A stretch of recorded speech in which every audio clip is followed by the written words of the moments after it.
I got nothing. SDP,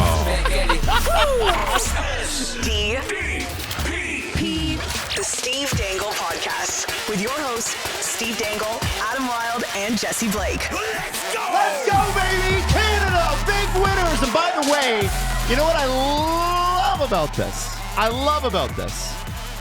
Is the fact that everybody made sure to say, hey, listen, for a made-up tournament, it was pretty good. And here's I'm here to tell you something. Camera on me for just a second. Oh. Every tournament is a made-up tournament. Every tournament is a made-up tournament. When you put your country's jersey on, it matters. And oh, baby, did last night matter. That was one of the best hockey games of all time. And I want the lead story, the highlight, the headline. Jordan Binnington, I'm so sorry. Jordan, I am so gosh darn sorry. I think that is the most Canadian way to start this. Yep. Sorry. I doubted you. We are so sorry. I doubted you. You proved me wrong. Who was Canada's best player last night? Jordan Binnington. Jordan Binnington. I was shocked he didn't get MVP. I was very surprised. So was McDavid. Yeah, I'm sure he was. He looked pretty surprised. I mean, it's not fair at all. What's that? I was talking to someone on the way here, and maybe this is blind bias. Before his final shift, I thought Matthews was the best American forward. Mm-hmm. And I think there was an argument at the end of the game that Marner was either the best Canadian forward. I think he was in the top three. They both had 2 primary assists. Yes. Like just a crazy back and forth game. Congrats to everyone who said Canada 3-2. Including that's our default. Leafs coach Craig Berube. He sure as shit did, Adam Wilde. Which is great. He sure did. Oh. I also went to bed at 3, woke up at 8, and it's never been easier to do. We'll get into Jordan Binnington, and we're going to start with Jordan Binnington because that's the fair thing to do. That is the thing that you need to do. But I do want to do a quick shout out to everybody, new and old, who tuned into the SDPN YouTube channel last night. Between Jesse's pregame stream and Steve's in-game stream, we had 400,000 views and still counting. I can't believe it. So I just want to say those are just titanic, enormous numbers. I also want to thank Jesse and Steve and the entire team behind the scenes here for doing a great job. It was awesome. Some really great Canadian heritage moments. Jesse does a mean trivia. You do games well, man. I want to shout out Maddie's friend from Minnesota who tuned into Steve's stream. Maddie Soda. Maddie Soda, all right. They couldn't get the game, so they're just listening to you do the broadcast, and they were, even as an American, they're happy with your call at the end because of all of your excitement. So shout out. What's their name? His name's Justin. Shout out Justin. Yeah, honestly, shout out Justin. If you're in the car and you can only listen to a radio feed, just put Steve on YouTube on. Yeah. And it's better. Straight up better. It's straight up better. Canada has it in the neutral zone. They fish it out of their own end. They're behind the net. Thank you for the 5 gifted subs. They advance it up the ice. Now, Jesse, I sent you a video. Yes. And I want to play this video of our king, Jordan Binnington, being asked to describe the Tkachuk brothers. Here you go. The Tkachuk brothers in one word. Brothers. For anybody that missed it, he said brothers. One more time? Yeah. That's our king. Okay. Describe the Tkachuk brothers in one word. Brothers. Brothers.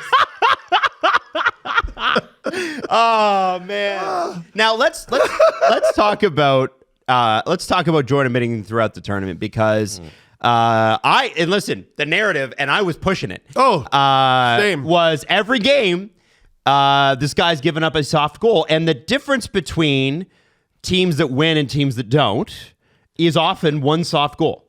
Yep. And last night there was no soft goal. And some of the greatest, glove saving action I've ever seen in my life. I don't think Brodeur could do it like that. One of the greatest overtime performances I've ever seen from a goaltender. Amazing. Off the top of my head, it's tricky, man. Carey Price game 6 against Toronto 2021 was pretty spectacular. Yep. The State should have won that game 3-4 times. Well, 3-4 times. And like 2 or 3 of them off Matthews' stick. yeah. It's a different so interesting, because it was the conversation this morning could be Austin Matthews, Team America overtime hero. It very awful. narrowly was. That'd be awful. It would be. Horrible. I would have hated that. I wouldn't come into work. I'd take the day off. But you know how I talk was about on that. time today? I wouldn't have been. No. Absolutely not. See you guys on Monday. We're skipping Friday's episode. Peter Baugh posted this. Jordan Binnington is a flawed goaltender, but his career numbers in winner-take-all games are as follows. He made 23 of 30 saves in the 2019 second round Game 7 game against Dallas. I'm sure Steve remembers every minute of that. Wait, what was the number? What? 29 of 30 saves. Oh, 29 of 30. I thought you said 23 of 30. I'm No, like, that's 20 awful. 29. And still won. Yeah, Still won. Clutch. Still won. Wow. 32 of 33 saves in the 2019 Stanley Cup Final, Game 7 against Boston, and 31 of 33 in the Four Nations Face-Off Final. That's 3-0. Dude, you could go back to his days in the OHL. You really could. Like with the Owen Sound attack, that was a really overmatched team in the OHL that shouldn't have gone as deep into the playoffs as they did, and they won the whole damn thing. Winner take all game on the road. Mm-hmm. It's what Binnington does. He wins winner take all games on the road. It felt like he was pulling a prank on us when he was making those saves in overtime. I was like, it's not the same guy. It didn't feel real. You know what? He didn't look nervous. No. He didn't look nervous. Man, ice in his veins. I'm trying to think of another goalie who tricks us so effortlessly. Remember the narrative getting pushed like 8 years ago-ish that Jonathan Quick wasn't good? His numbers sucked. He had a bad time towards the end of his tenure in LA, and they moved on from him. And then he got to New York, and he was the best goaltender in the world again. Yeah, but like, And still currently is having a good time. there was a time where in the regular season he was like middle of the pack, and He was the one good month goaltender. there was like basically no one you'd rather have in net in the spring. Yeah. Yeah. Yeah. When you get to the playoffs, Jonathan Quick shows up. Yeah. So, and what I mean by that is like one good month in the regular season, and people are like, this guy stinks. And then you get him in the playoffs, and he's a god. And like, listen, hockey, sports grossly overuse the been there before championship pedigree narrative. You saw it. You mean Binnington there before? You see? You saw it in that game. You saw it. Like that is stupid. The saves he made were stupid. He made the best save of the tournament probably 4 different times last night. Probably consecutively with those glove saves. Brady Tkachuk is going to see him in his nightmares. Austin Matthews is going to see him in his nightmares. And that Matthews line had it. They had it They were- all night. They were great. The Tkachuk brothers on the wings of Austin Matthews should violate the Geneva Convention. Yeah. And they were unbelievable when Matthew was out there. Now, that was a factor. Yeah. I mean, you healthy scratch Kyle Connor, and Matthew Tkachuk is only able to give you under 7 minutes. That's a killer. Yeah. That's a bad one, and I'm going to say, I mean, it's hard. You don't know what happened during the game, but like that's an error of judgment. No, that's like there's no one to blame there, because if Matthew Tkachuk tells you he's good to go, you play him. You can't tell him that you're going to bench him. And if something happens during the game where he's like, I'm no longer able to go, that's just what happens. Yeah. You can't make the decision ahead of time and try and predict that like he won't finish the game. So Yeah. I think on their end, that's just the way the game works. Sometimes some guys go down, In a tournament like this, I mean, yeah, hey, one of the best players in the world, you got to pick up, another 3 or 4 minutes. Do you think you can do it? Right. Of course they can. So we're going to double shift either like Matthews or Eichel, Eichel or maybe one of the Gensel. Tkachuk brothers or Gensel like they have options. Yeah. So Right. that's just the game. Like, We're all over the place. I don't know what direction to take this in. Well, we're I don't think that's your role. I think don't worry. You I think be Adam all will over the clean that place. up I'll for bring you. it back to center. It's all good. Yeah, well, like I mean, like we are on Binnington, and then I said, sorry, hey, the sorry. Matthews line had it going. But yeah, I mean, we're gonna get to all of that stuff. I mean, it's fine. You can keep going. I mean, listen, if you subscribe to that narrative, in overtime it was been there before versus hasn't. Right. Who had all the best chances? United States. Matthews has won playoff series, one playoff series. Mm-hmm. He's 1-8, I believe. He had 2 or 3, and Brady Tkachuk has never played a playoff game in his life. Although it looks like he'll be a menace once they get in. I mean, we all knew that. Yeah, he's going to be a problem. We all knew that. Yeah. The best thing. What an animal. The best thing to come out of post game with Brady Tkachuk was that graphic Sportsnet threw up about how no American had ever won a best on best that was playing on that team. I don't know if you guys saw that. What? No American Not one? on that team has won a best on best. Whoa. Kreider? No. Well, Kreider, he got a gold medal at the World Juniors. I guess they're not counting. No, they're talking about Professionally. men's, not juniors. Best on best. No player on the Team USA roster has won. Wow. Best on best. That's quite the stat. And that's the sort of I'll bring thing. it up. When you hear us complain about Gary Bettman and the NHL not allowing players to go to the Olympics and to these tournaments, that's what we're talking about. Like, we lost a whole generation. A whole like, what do you mean? What do you mean? Like, it's not that they haven't won, which they haven't, but they haven't even had the chance. Haven't even had the opportunity to succeed or fail. Right. They haven't had the stage. It's monstrous. It's So- unfair. Like, look at the gift that this tournament was. What do you mean? Yeah, so What Maddie, do if you you want to mean? throw that up, I think so. What you were talking about of the been there narratives with Team Canada and Jordan Binnington specifically, who won in that building, and that's a large reason that Team Canada believed in him because he got it done. I feel like it did have an effect on the roster in these big moments where you're going against a team that no player on the United States roster has ever won a best on best tournament, and on the other side, you gotta stare down Sidney Crosby in the faceoff dot. You gotta stare down like Nathan McKinnon. Oh. you know? That was the funniest line of the tournament because McKinnon would get kicked out of the faceoff dot and Sidney Crosby would come in. Right. But Nathan McKinnon, who I don't believe has won a best on best, but has a Stanley Cup. Yes. McKinnon's Canada not- had a ton of cup wins. McKinnon's not old enough to do the best on best, but he has the cup. A lot of guys on the American side have cups too.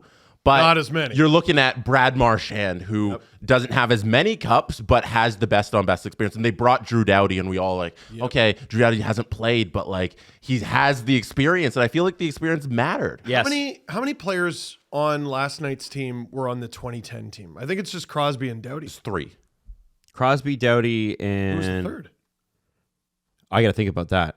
Why can't I think about that? It's 3. I don't know. From the 2010 team? Yeah. Not Marchand. Marchand was. Has to be Marchand. No, not 2010. No, he's not old enough. He was a rookie when the Bruins won the cup in 2011. I don't know. Oh, he's 35. All right, let's pull up the roster. Is it 3? Crosby. I can see 2014 Doughty. being 3. Maybe I'm thinking of 2014. Sochi probably. Maybe I'm You're thinking, probably thinking I'm of probably Sochi. thinking of Sochi. Yeah. Yeah. 'Cause Even then, I'm like- yeah, you're going 20. 2010. Yeah, 2010. It's probably just the 2. Let's see. Like Doughty was an 08 draft pick playing at the 2010 Olympics. It was a big deal. Doughty is on the roster, and Crosby, and that's it. It's 2. Psychotic. Yeah. Psychotic. Wow. How are they still here? Doughty's played, I think, 14 minutes all season. Like, Well, sorry, no, Steve. That's 28 minutes all season. No, I Just know. in one game, he played 28 minutes. like or coming whatever. off a broken ankle. Yeah. Yeah. Unbelievable. Yep. Completely unbelievable. Yep. And I think that's what you saw yesterday. And if we're going to talk about Drew Doughty for a second, I don't know how else to talk about. Like, I don't know where else to go with the Bennington conversation. No, I other think than it was great. No, I just think say we did holy it. living fuck. Yeah, Like, you were amazing. And listen, we're moving on. I'm just letting the conversation progress. But Can you give me the third name who was Sochi? on Sochi? not Marchand?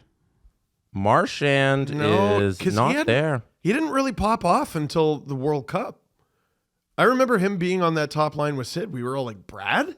Really? Sorry, you went like what? Brad. No, you can't do that with your voice. The voice is shot. Jesse hit me. Hit me, man. He didn't make it to the tournament.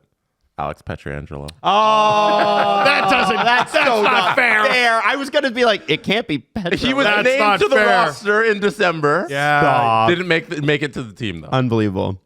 So not fair. What got me about Doughty was his play with Thomas Harley. Now, Thomas Harley has been bubbling under the surface for a long, long time for his great play in Dallas, but I think because it's at least on the eastern side of the hemisphere, a lot of people don't stay up late enough, can't watch every Dallas game, you know. And Thomas Harley with Drew Doughty such an interesting pairing because, you know, we talked about, and we'll talk about this later, the potential passing of the torch with Sid and with Connor.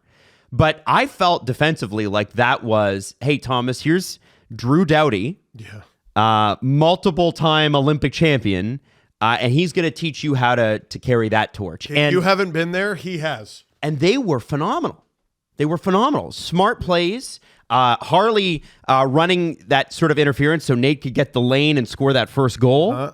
Awesome stuff. I felt kind of bad for Josh Morrissey not making it into that game. I thought he'd had a really good tournament. The States were so violent and so physical. You needed the size. I think Harley, whether or not Morrissey was sick, I think he still would have been the right call. Based on how he played. Yeah. I mean, him and Drew Doughty together were unbelievable. Morrissey must have been on death's door to not play in well, that so was game. Cale Makar, obviously, right? At one point. Yeah. Right? Like, well, this is the championship. Like, to not be good to go for the championship is, I mean, you got to be dealing with something. Look at Matthew Tkachuk. Like, he could... Yeah, he wasn't on, and I don't believe Morrissey was on the ice either. So, like, even when, because Travis Konechny was, remember Brad kind of scooted him over on his back to the thing. Oh, like he didn't even accept the medal. I don't think so. I don't think I saw Morrissey on that on the ice for that. And like, which means he was probably really sick. Is my point. Yeah. Oh wow. He. I mean, maybe he did. Maybe he did, but I haven't seen noticed. a thing. And The funniest grabbing the medal was people making fun of Sam Montembeault for being the person in the group project who did nothing. Hell yeah. Hell yeah. Like, relatable. Hell yeah, It's Sam. not even like he was the backup goalie. He was out there in his suit and he walks up and he gets his medal. And Yeah. everything. Like, yeah. Nah, man. He's a part of this too. Montembeault. Listen, I disagreed with some of the choices, but Sam, you did your part. You're a good team. Adam, That's you what could need. have been the third goal. I could have been. I would have, and listen, gladly would have accepted. Call me, Doug Armstrong and Kyle Dubas. My favorite part of my 2010 Canada team photo that I have in the blue room is the jump scare I get every time I see Marc-Andre Fleury. That's true. And like a boneless Marc-Andre Fleury because he's not wearing any equipment. Right. He's just in a suit. Yeah. It was weird seeing boneless Sam Montembeault. You're not supposed to see goalies boneless. No, it's true. It's true. They're a lot. They inflate them a lot with those pads on. You know. They do. What do like you when mean you- you're the size of a normal person? It was like the picture of remember there was two years ago in the 2023 playoffs, and the Panthers went on that run, and they played that crazy game into 4 overtimes or whatever it was, and there was that picture of Sergei Bobrovsky after it, and the guy is a twig. Like he was just because he was just wiped. Like he probably lost 10 pounds just playing that game. And Modern goalies are shaped like Slender Man as it is. yes, That's Yeah. a tough job. Some of the funnest things we do when we interview athletes and we get to talk to like some of the junior kids and when we rarely talk to NHL players on this show is when we ask them what they eat.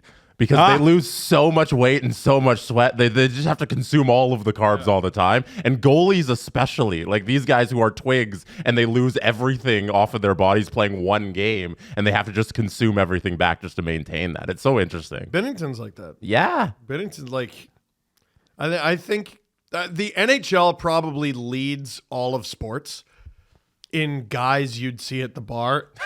and like someone's like, oh yeah, that guy's a pro athlete. Yeah, no way. That guy is like literally an elite. That guy has so many championships. Okay, see that 6'7" guy in the corner?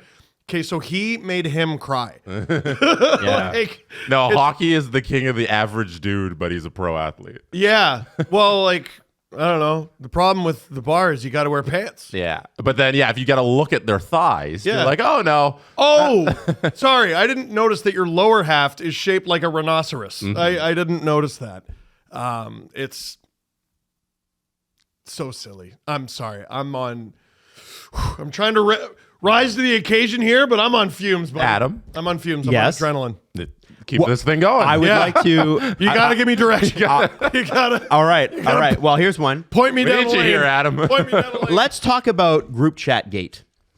Fucking right, Bagel. Now, Fucking right. so let's Jesse, can you bring up the Brandon Hagel thing that I sent you? It's a couple up there. So this is Brandon Hagel, and the group chat is called Champions. And by the way, I thought the biggest flex was that there's an SC there for Sidney Crosby. Oh, that's okay. I was So trying who to are the figure other out ones? JM, KK, BM, SR. Connor McDavid, Brad Marchand. Josh Morrissey, I think, is JM. Okay. What are we missing now? SR. SR.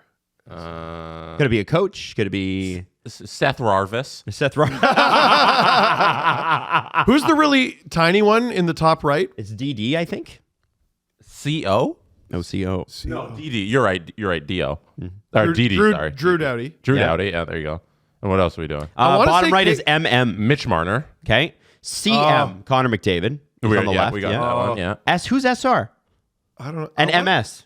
I want to say KK is Travis Konechny because I feel like that's his nickname. Okay. I'm not totally sure. MS would be. You go to MS? I mean, we're not looking at the roster, so Yeah, we're trying to do this off the top of our head. Yeah. That's the game. Much salutations to the trophy because they won. I don't fucking. Anyway, so let's talk. so then we I got don't know, man. we got Don't yell at me. we got Brad Marchand, and hey, listen, to say we got Brad Marchand as a Leaf fan it's cool. And I want to play this clip, Jesse. I'm going to send it over to you. He had a good game. That was his best game. He had a great game. I want to play this clip because Group Chat Gate, if you don't know, started with the last Canada-United States game, which feels like several months ago, but it was Saturday night last week. And it had to do with the fact that there were 3 fights in 9 seconds. And the Kachucks and JT Miller had a group chat, and they said, we're going to fight. We're all going to fight tonight. Let's go. Yep. And then they made a comment after the game, like maybe those guys don't have group chats because they don't like each other. No, it was because Brandon Hagel was like, I did that for the flag. Right. We don't have group chats or whatever. And Matthew Tkachuk is like, well, maybe those guys don't like each other. Right. Sam Reinhart. Sam Ryan. SR. Oh, thank you. Oh, dummies. Okay. All right. What else did we miss? It was MS? Yeah, MS. KK, I just guessed. Is Let's check the rest. Okay, gonna keep it's going. not well- Travis Konechny. Mark Stone. Oh, all right. So, there's probably people just screaming at the car radios right now. I felt bad, so I wanted to finish it. Brad Marchand. Let's have a look at this clip, Jesse, because that Tkachuk brothers group chat became kind of infamous. Here we go. Sometimes when you shoot your mouth off in the media, it bites you. You can do that during the season, but when you're playing best on best, it's different, and they got a little bit ahead of themselves, but they're great players, and there's not many guys in the league that play the way they do, and they're extremely effective, but, when you start giving teams ammo, it can work against you as well. So, they're going to have long, great careers. And I think you saw how effective they can be at every level. They do it in the regular season. They did it in this tournament. And their competitors, they're a big reason why that team is what they are. The key, though, is sometimes you shoot your mouth off in the media and it comes back to bite you. Yeah. And he wrapped it in a compliment, too. Yeah. A compliment sandwich. Yes. You smelly dog farts. You shouldn't have talked about the group chat. And what I love about having Brad Marchand is nobody's better at chirping than this guy. And he did it in a leader, like in an elder statesman kind of way. Turning the knife. Okay, tell me. Give it. Well, that's his parting shot. Listen, next year at the Olympics, I don't know if he's going to be there. He's getting up there. He's going to turn 37 in May. Wow. How is it possible? We're the same age. Kills me, but we're the same age. He's getting up there. And he's not where Crosby is. Crosby's even older. And even you can start to see it's just flickering. The power's flickering just a little. The brilliance is still there, but it's getting harder to muster. And also he's playing hurt. But that comes with getting older.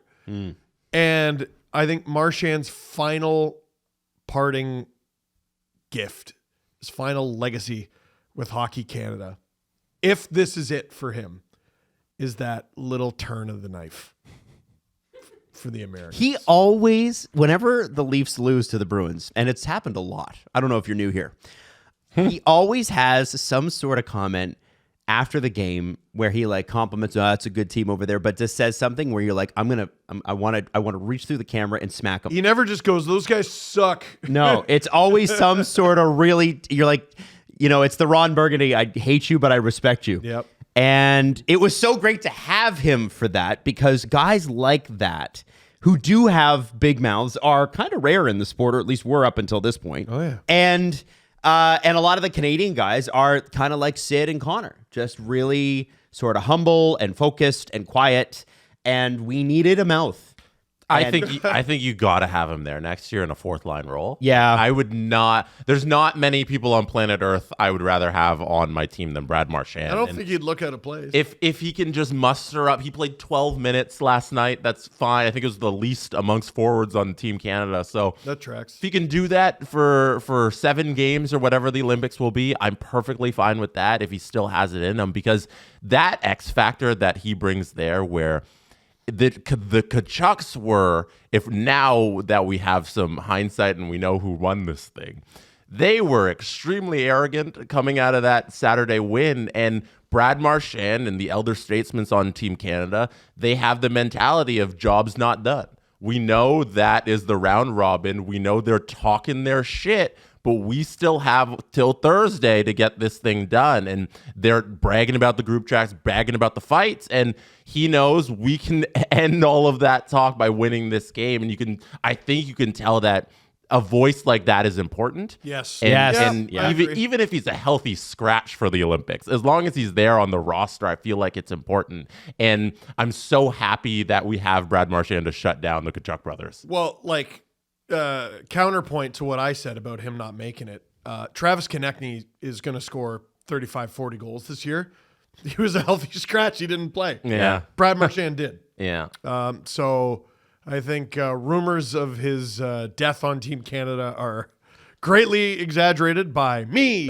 Yeah. You worry about Yeah. Team Canada going into the next Olympics and looking like the team that gives all the old guys one last kick at the can. 2006. They're 2006. I would worry a lot about recreating that 2006 team, but I think there's enough young stars on Canada with McDavid and McKinnon and Marner and Konechny and all those guys that they can hold up if we have one. We have Crosby there, who's going to be there, and we have Marchand. I don't know if Drew Doughty's going to make it next Olympics. There's a different conversation. That's tough. But if he's the 7th D, I think we can live with that. If Drew Doughty's the 7th D, we're good. We're okay. Exactly. Like you think about. Oh my God. You think about Petro on the team. You think about the guy Theodore healthy. Theodore who wasn't there. yeah. It definitely squeezes out Doughty. But even if he's the I think 7th, it squeezes out Sanheim for sure. Yeah. Like let's be honest, the third pairing for Team Canada's defense was drowning out there. Like that was not a great game. There were times. And I think Jesse, you're right. Like it speaks to you're not calling Harley Doughty pair. You're calling them pair 2. I would. Well, maybe they were pair 3, but they played like pair 2. They were pair 3. What are the minutes on the lineup chart? The minutes were. I have it right here. The minutes for. That's what you go by. Yeah. So Sanheim played 18. Doughty played 20. Harley played 21. Yeah, he's going. Parayko played 17. So yeah. Cale Makar played 28. Holy shit. Devon Toews, too. Cale Makar didn't leave the ice. Devon Toews, 27 minutes. Every time the puck was active and live, Cale Makar was on the ice. I can't properly explain to you how little my wife gives a shit. And after the game, she was like, who is Cale Makar? Who does he play for? He's crazy. And I was like, so that's the best defenseman in the world. Yeah. He plays for Colorado. My wife fell in love with Nathan McKinnon. She was like, who the hell is this guy? Like, as in, like, she knows who Nathan McKinnon is, but, it's not like she's going out of her way as, someone who's not in sports media to watch Colorado Avalanche games. And he was, and I know we're going to get to Sid, we're going to get to Connor. We cannot talk about this team without talking about Nathan McKinnon's contribution to it. He was the tournament MVP for Canada. What do you think about that? I think Drew won $250. I know. It's crazy. and it's funny because versus Team USA, I objectively thought he wasn't great. They weren't getting much out of him. Really? Yeah, he got a lot of shots, but that line, they were not getting a lot out of them early. I disagree. I wasn't crazy about it. But I thought last night, I've been loving him. I loved him versus Sweden. I loved him versus Finland. I liked him in the back half of the United States game, the Saturday one. Last night, you saw why the Colorado Avalanche won the Cup in 2022. And it makes me sad a little bit, and I can understand Drew a little bit more now on just the effect of not having Mikko Rantanen, because the tournament Rantanen had, he was unbelievable for Finland. Yeah. Makar, Rantanen, and McKinnon all played on the same team. What do you mean you traded him? Oh, this tournament, all things healthy, should have been McKinnon, Rantanen, Lehkonen would have been there, or was there, rather. Landeskog would have been there. Devon Toews, Cale Makar. Just the Monstars. That's right? more than a full line and a top pair. It's crazy. Holy shit. What a team. And you could argue, like, Kemper should have been there for Canada. He was their goalie. Yeah. Dude. Yeah. It was a crazy team. It was a crazy team. So, yeah, Nathan McKinnon, do you guys think he's the tournament MVP? In your mind, is that the guy you give it to? Yeah. I don't think he had the most points, but I do think he had the most goals. He certainly had the most shots, and I love that about him. Yeah. Please learn from him. He was the most recognizable person on the ice. The States played such a good defensive game. They did. And what it took sometimes, while everyone else is playing methodical, disciplined, okay, we're going to solve the United States defensively. We're going to solve them. Every now and then, players would go, all right, here we go. It's time for me to be me. Connor did it a couple times last night, and the States did an unreal job of locking him down and making sure he doesn't get that full head of steam, but the few times he did in that game, you see how just unstoppable of a force he is. McKinnon did that too. And McKinnon and McDavid, they're both so skilled with their hands at top speed. It's just different. Mm-hmm. McDavid will slice through you like butter.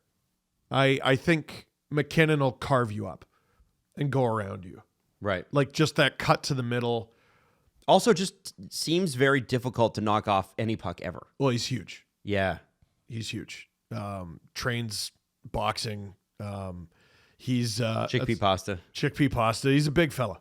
And he's lean. BetMGM is an official sports betting partner for the National Hockey League and has your back all season long. And by the way, this shouldn't come as a shock, but BetMGM announced today. Operates pursuant to an Well, that's true. Oh. Yeah, that's true. No, they announced this morning that the Four Nations Face-Off was the most bet on event in hockey they've ever had. What? In their 7 years of existence. Dude, we just keep finding out more and more about this tournament. It's crazy. Yeah. Everyone loved it. So they've Drew never won a lot of money, and I hate him for it.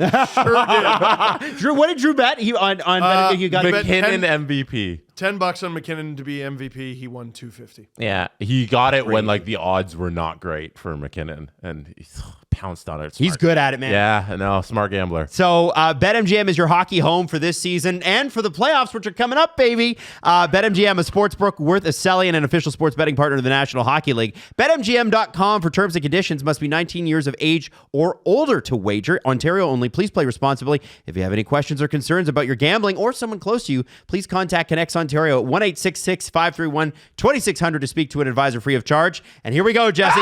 BetMGM with Operates pursuant to an operating Pursuant! agreement.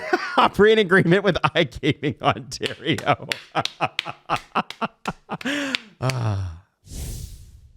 I saw a little criticism of like McDavid's game and him not dominating the way he does in regular season hockey. And I thought a lot of that had to do with the game that he's playing, which is against all of the top players in the entire league. And Connor McDavid's game is all speed, and the U.S. did a great job on Saturday taking away the areas that McDavid usually dominates, and they did it again yesterday. You know, he can't dominate when every single line he goes up against is a first line in the NHL. Yeah. He's going to be a little lesser than he usually is, McJesus, but still at moments last night, there's one play where he took it end-to-end, where he came up around the back of his own net, and he went all the way to the other end. He did it several times. He's still able to show that level of skill. It's just not going to be at the high level and consistency that he has all through the regular season. But McDavid was still great, and Nathan McKinnon, yeah, he was definitely the star there. You're asking about the points and the goals. He had 4 goals, no assists, which is the tied with a bunch of guys for third in the tournament. Zach Werenski actually led the tournament in points. Wow. He had 6 assists. Are you serious? Wow. Yeah. Good for him. Wow. Zach He Werenski, was good 6 too. assists in 4 games, plus 3, led the tournament. Connor McDavid had 5 points, 3 goals, 2 assists. Sidney Crosby had 1 goal, 4 assists, 5 points. And then Nathan McKinnon and a whole bunch of others come in third, I guess fourth kind of, with 4 points. So there you go. Wow. Yeah. You know, the McKinnon play was outstanding. And you know, what really kind of blew me away, you have to contextualize this. CJ put it in our group chat, and he said, you have to remember that, like, these guys are all like first liners everywhere else. Oh, and my so God. so when you see a Connor McDavid take off and slice through, maybe he doesn't do it 6 times a game like he does in the NHL. Maybe he only gets 3. It's because the level of play is so good. And That's what I was trying to articulate. Yeah, so I'm just saying it my own way, I guess. And what I think was awesome was the fact that there was adversity. And he admitted that. Connor said after the game that there was that he didn't think he started well. Well, he didn't, honestly. And I'm trying what I was doing on my phone just now. I'm trying to find the name of the reporter. I'm not sharp this morning and I forget, but there was a reporter for TSN who was heavily criticized because after Sidney Crosby scored the golden goal for Canada in 2010, he asked him a question post-game. I think he got 2 questions with him, and he posed the question with, you didn't have a great tournament.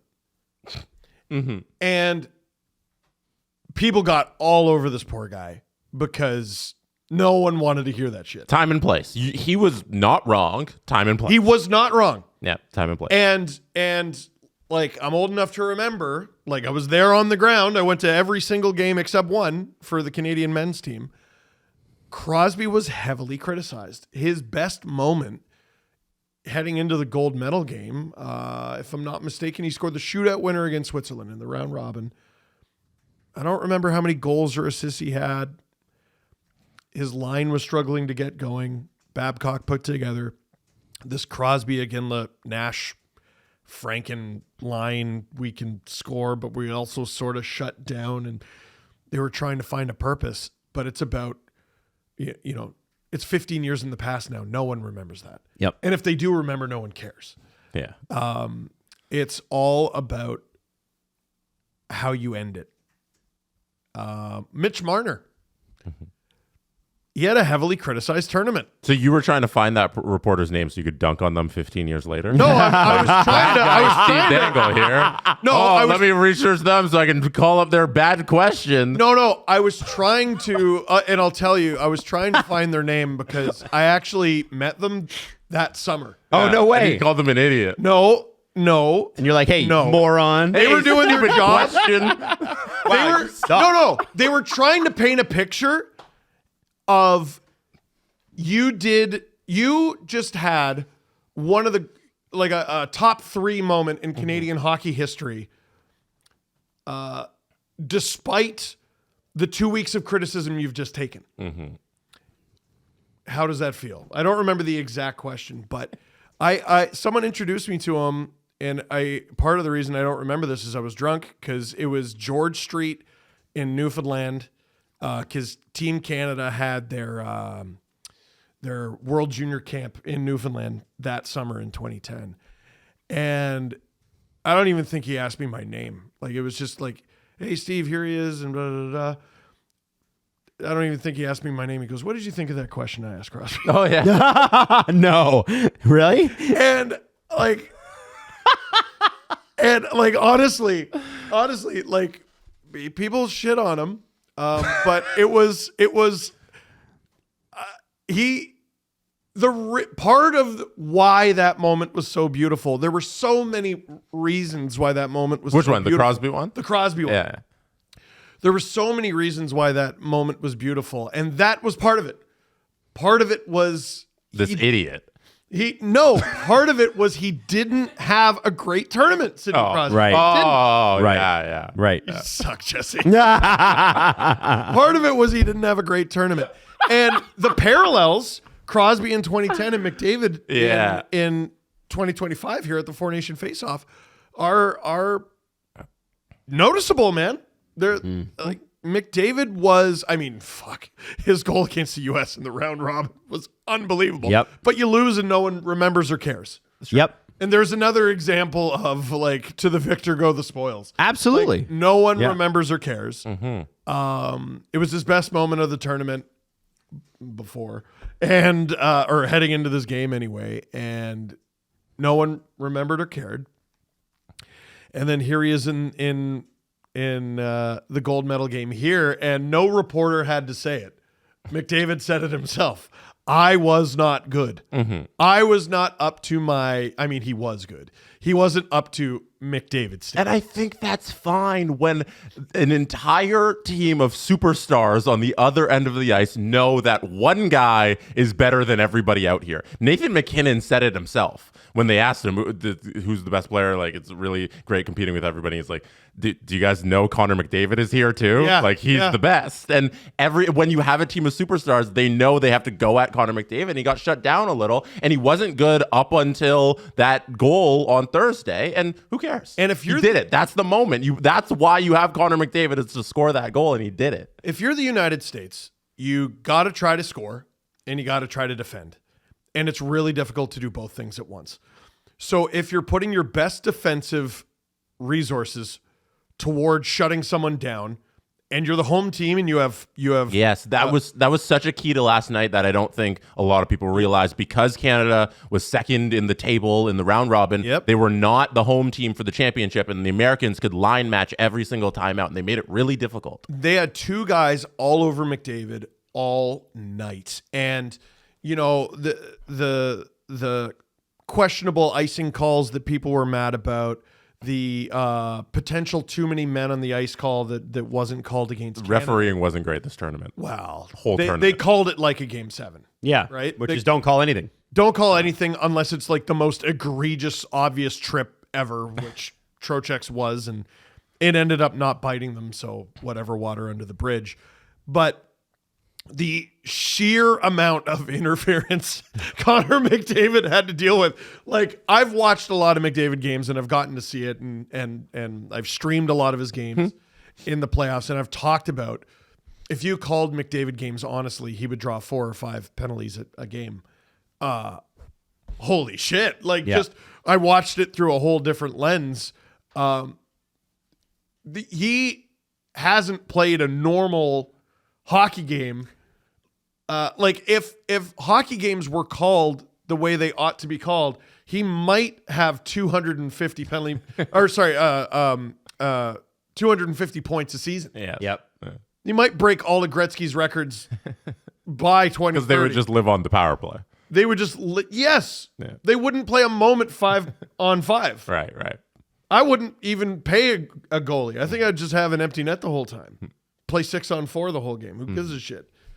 Like, I don't remember where I was going with that again. Yeah, it's okay. And his bad tournament, he has 3 goals, 2 assists, a game winner, championship winner. Like, that's bad for Connor McDavid. Heavy as the crown, right? Yeah. Like, now, do you agree? did Crosby actually have a bad tournament in 2010 leading up to the gold medal? Or were the expectations just through the roof? And was he a rookie? Like young at that tournament, right? He was pretty young. Crosby was in his early 20s? 5th season? Okay, so not young. Not 5th season. Just coming off of winning a cup, I believe. And going to back-to-back finals. He was the youngest captain to ever win the cup at the time, I'm pretty sure. One guy that I think, so I just want to quickly wrap on the McDavid Crosby thing. I thought McDavid's comments about, hey, do you think that the Crosby torch has been passed to you? Mm-hmm. And he said, well, Sid's going to be here in Milan, so I don't think so. And Steve's going to remember that question for 15 years Yes. and then bring up that reporter and be like, some idiot asked McDavid about that. And then not even name him because I'm an asshole. Oh, that's funny. Some guy that's not getting the credit he deserves is a guy that is, as a Leaf fan, you must hate this man until he plays for your team and he does well. And his name is Sam Bennett. Oh, yeah. What a Sam goal. Bennett. What a goal. Here are the stats. So the goal was great. Yeah. And we'll talk about the guy that set that up in a bit. So hold off on that if you can. Who? Sam Bennett, 1 goal, 6 shots. He led all skaters. Yeah. 8 shot attempts. Wow. 4 high danger. So leads all skaters. And 6 hits the entire game. And he led all skaters in that too. What a factor. A real factor. And he's not had the best regular season in Florida. Up and down. Yeah, well, yeah. I mean, I think it's not by his standards, especially in a free agent year. I don't think that that he's had the year that he maybe wanted to have thus far. But like whatever it was that you thought you were seeing from Sam Reinhart in Florida, what you saw at this tournament is what you're paying for if you buy him in free Reinhart agency. or Bennett? Sorry, Bennett. Excuse me. I got them mixed up. The Florida Sams. Yeah, the Florida Sams. Whatever you thought you saw from Bennett in the regular season in Florida, you're paying for what you got in this tournament and what he will bring in the playoffs. 100%. Like, this is, I think, we talked about Team Canada having a lot of this team picked before the season began. Mm-hmm. And we viewed it as a bad thing. And you should ride the hot hand, et cetera, et cetera. There's merit to evaluating how players do in the playoffs. Oh, yeah. Yeah. Because the games that we saw in October, November, December were not the intensity, even close to the intensity of these games. And that's part of where the experience comes from. Like Brady Tkachuk, like we know he's built for this, but the best he can do is guess until he actually gets here, right? The best anyone can do is guess until they actually get here. So Bennett, time and time again. back-to-back Stanley Cup Finals. They just won. Man, they showed a highlight because Bennett was on the same line as Marchand. I forgot that Bennett skating full speed Superman punched Brad Marchand right in the friggin' face. Last playoffs, I'm pretty sure no call. Mm-hmm. I don't think Brad was the same after that, too. I think he was hurt. Yeah, no shit. He had a concussion. Like, he got punched in the head. Yeah. Like, but they're on the same team now. they're on the same team now. And, like, Bennett. Sometimes the same line. Yeah, Bennett, most of the time. Like, Yeah. Bennett is that animal. Speaking of, there's guys like McDavid who the rule book spits in his face. And then there's guys like Sam Bennett who are making quite the handsome living off of refs tucking their whistles in their pocket. Oh, yeah. He's going to retire like at just the right time too. Like he is 10, 11 years since he was drafted. rules will probably tighten up right around. Yeah, I'm gonna hang up my skates. I'm gonna take like probably $100 million to the bank. I'll be fine. That's a good life. That's a pretty good life. I want to, Jesse. Cup ring, Four Nations. I sent you a picture a little bit ago, Jesse. Can you bring it up? Okay. Also, just one note on Sam Bennett. Another Calgary product. Calgary Flames product? I think of Matthew Tkachuk leaving there. I think of Sam Bennett leaving there. And when Sam Bennett was playing there, Jesse, he was on the fourth line. They're real good at not keeping guys who are absolute animals. What a shame. Here's I think we should scrap the NHL draft combine. Do you guys remember? We covered this on the show. It was very, very early on the show. Do you remember the story about Sam Bennett that came out from the draft combine? I don't remember it. 2014? No, not at all. He couldn't do a pull-up. That's what we were talking about. Neither could Brady. Yeah. I don't know if that matters to being good at hockey. Well, you know what's funny? The old guys at the time were like, "Wow, this guy's whatever." And I remember there being a bit of a debate now that you mentioned it He had about a like shoulder injury who Oh, okay. Well, people were just like, "Who cares? Like, can he play hockey?" Right. That's what I'm saying. And he had a shoulder injury. Why are they making him do a pull-up? He's got a shoulder injury. And that was such a weird draft too, because like he went fourth. He could have gone first. Ekblad. It was Ekblad, Reinhart, Draisaitl. Wow. Who might have been underrated. Slightly. Just a smidge. And then I wonder how many pull-ups he did. And Sam Bennett. Man, for so many years to start his career, I think we were looking for all the wrong things. Yeah, I agree. Now, Jesse, can we throw this picture up on the screen?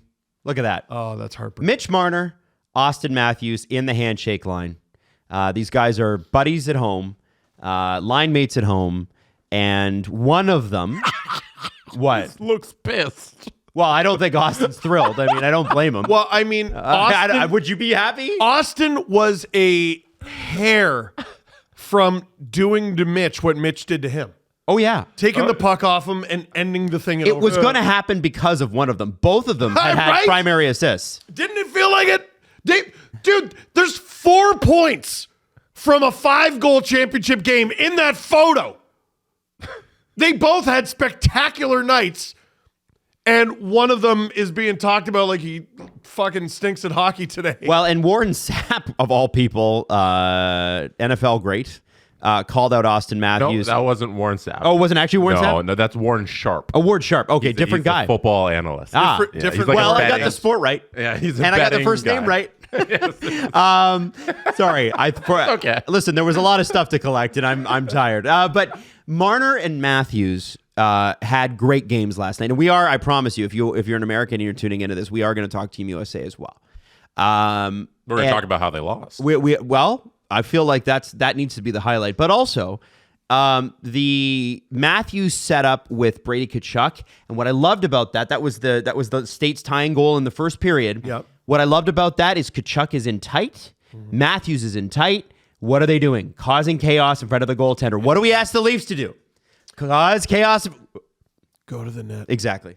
Matthews had an unbelievable game. He did. I think from start to finish, he was really great. And yeah, I think he had a really good tournament. I think they unlocked something when he was playing with Hughes early on. And then this game, they switched up the lines a little. And even then, he was dominant. And overtime, like if it's not for Binnington standing on his head and making a couple amazing glove saves, like he has a couple more. And he hit a couple posts very early on the first 2 games. Henrik Like got one too. Matthews had a good tournament. Yes, Like, he did. Who was the U.S.'s best forward in this tournament? Because for me, it comes down to Matthews. Larkin was very, very good. Eichel has to be in that conversation because of what he does defensively and offensively. I think a better question is what American had a bad tournament?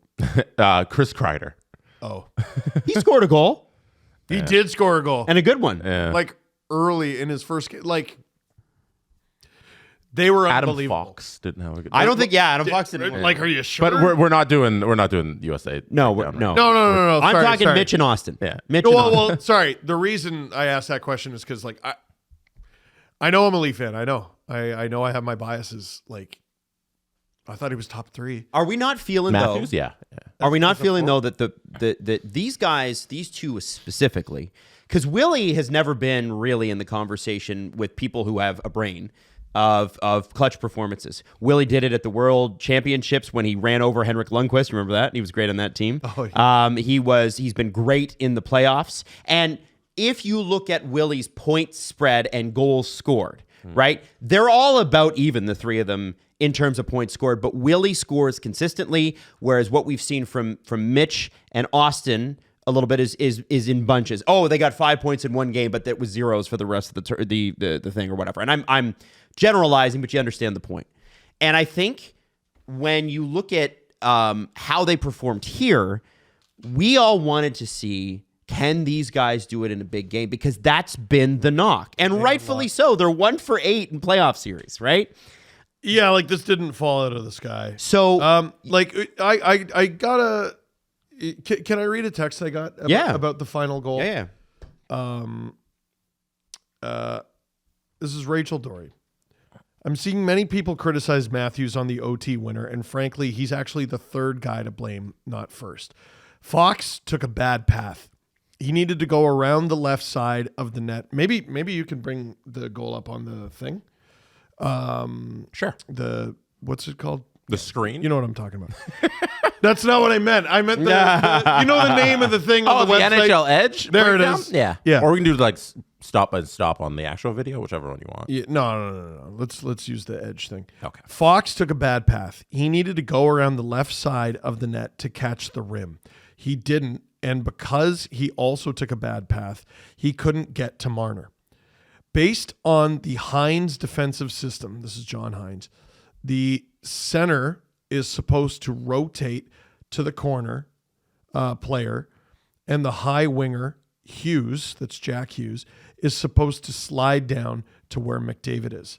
So on fault, it's Fox, Hughes, then Matthews. Most people wouldn't know the Hines defensive system, but I worked for him, so I thought I'd give you that insight, which is excellent insight to have. So if you can press play, I'll read it while you're playing it. Fox took a bad path. He needed to go around the left side of the net to catch the rim. He didn't, and because he also took a bad path, he couldn't get to Marner. Based on the Hines defensive system, the C is supposed to rotate the corner player, and the high winger, Hughes, is supposed to slide down to where McDavid is. So, like, I mean, the visual for Matthews is horrendous. Like, he's on McDavid and then leaves him, right? But no, look right there. No one has Marner. Mm-hmm. So McDavid, you're choosing between McDavid and Marner at that point. Marner is wide open. McDavid is wide open. Now, you probably leave Marner wide open. He's not. He can't shoot from where he is. He's along that. It'd be a miracle if that shot went in on Connor Hellebuck from that angle. He's somewhere between the half wall and the corner. It's not going in. Mm-hmm. Yeah. So right now, you can't see, but behind 21 there's 23, which is Adam Fox. So she was saying earlier. So Adam Fox is over there. It's right off the face-off, he's too. supposed to come around the left side to get that puck, and everything's kind of clear there. If that's so, he goes around. See, he goes around the right and side. Makar reads it perfectly. He should have gone around the left side, and he probably is on Marner. Gets that puck. It's a little less of an open play there. Can you? And then, yeah. Sorry, can you show off the face-off again? Because I almost wonder if, like, I know McDavid shoots it right off the face-off. Like, based on the way the play broke down, you almost wonder if he missed on purpose. No, I think it hits someone in front, right? Hannafin, I believe. Yeah, 15. Yeah. So I don't know if he missed it on purpose. I think it's just puck worked goes out off a that body, way. goes into the corner. Right? Everyone, like, look how fast Makar reads that. Look how fast. He rips around to Marner. No one's there. Everyone's open. Everyone is open here. Marner's open. Taves is open. McDavid's open. Who's 29? Brock Nelson is forced to leave Makar. Brock Nelson. Everyone just panics and goes, oh, shit. It's just Braden Point, who's the only one who's covered by Hannafin. Look Look at all the how numbers fast coming we're out. I've been in a gym. Yay. Look at everybody out on the ice. Woo! There's Crosby. There you go. Hey, 87. All the numbers Let's coming out go. is amazing. Let's go. And Doughty going to Binnington. Right away. See all the guys hug? That's hilarious. Look at them hugging. Yeah. So it's rare you get to Let's blame still it go. on one guy. I wish they kept going with that. Yeah, I that just was want to keep cool. watching this. I want to keep. Just show the whole ceremony Yeah. right off Anyways. the face off. It's one of those things that we have been waiting for these two guys in Leaf uniforms to do it. And now the question is not, can they? We've seen it. They came up both very big for their teams in a big game. Now it's about, can you do it with the Toronto Maple Leafs and the seeming curse that we have hanging over us? And I think once you've done it, you've done it. Mm-hmm. And then you know you can do it. But I feel like being in this tournament, especially for those guys, the talent that both of them were around. And I think you look at Marner, man, like look at the legends he is playing with, right? The U.S. team's younger. Like Matthews is the core of that team, right? Along with the Kachucks and whatever. There isn't like... They're all in the sweet spot. Yeah, They are. You don't have the Crosby Doughty Marchand. You know, you don't have that there on Team USA. And I wonder for a guy like Mitch, if he goes, okay, there's just that little bit of extra now I know stuff that you bring back. Who in this tournament has more aura than Sidney Crosby? Nobody. Nobody in hockey. Nobody. Having that on your team has got to be the most surreal friggin' thing ever. And Mitch was set up to score an overtime goal by him in the first game, set up the overtime winner in the last game.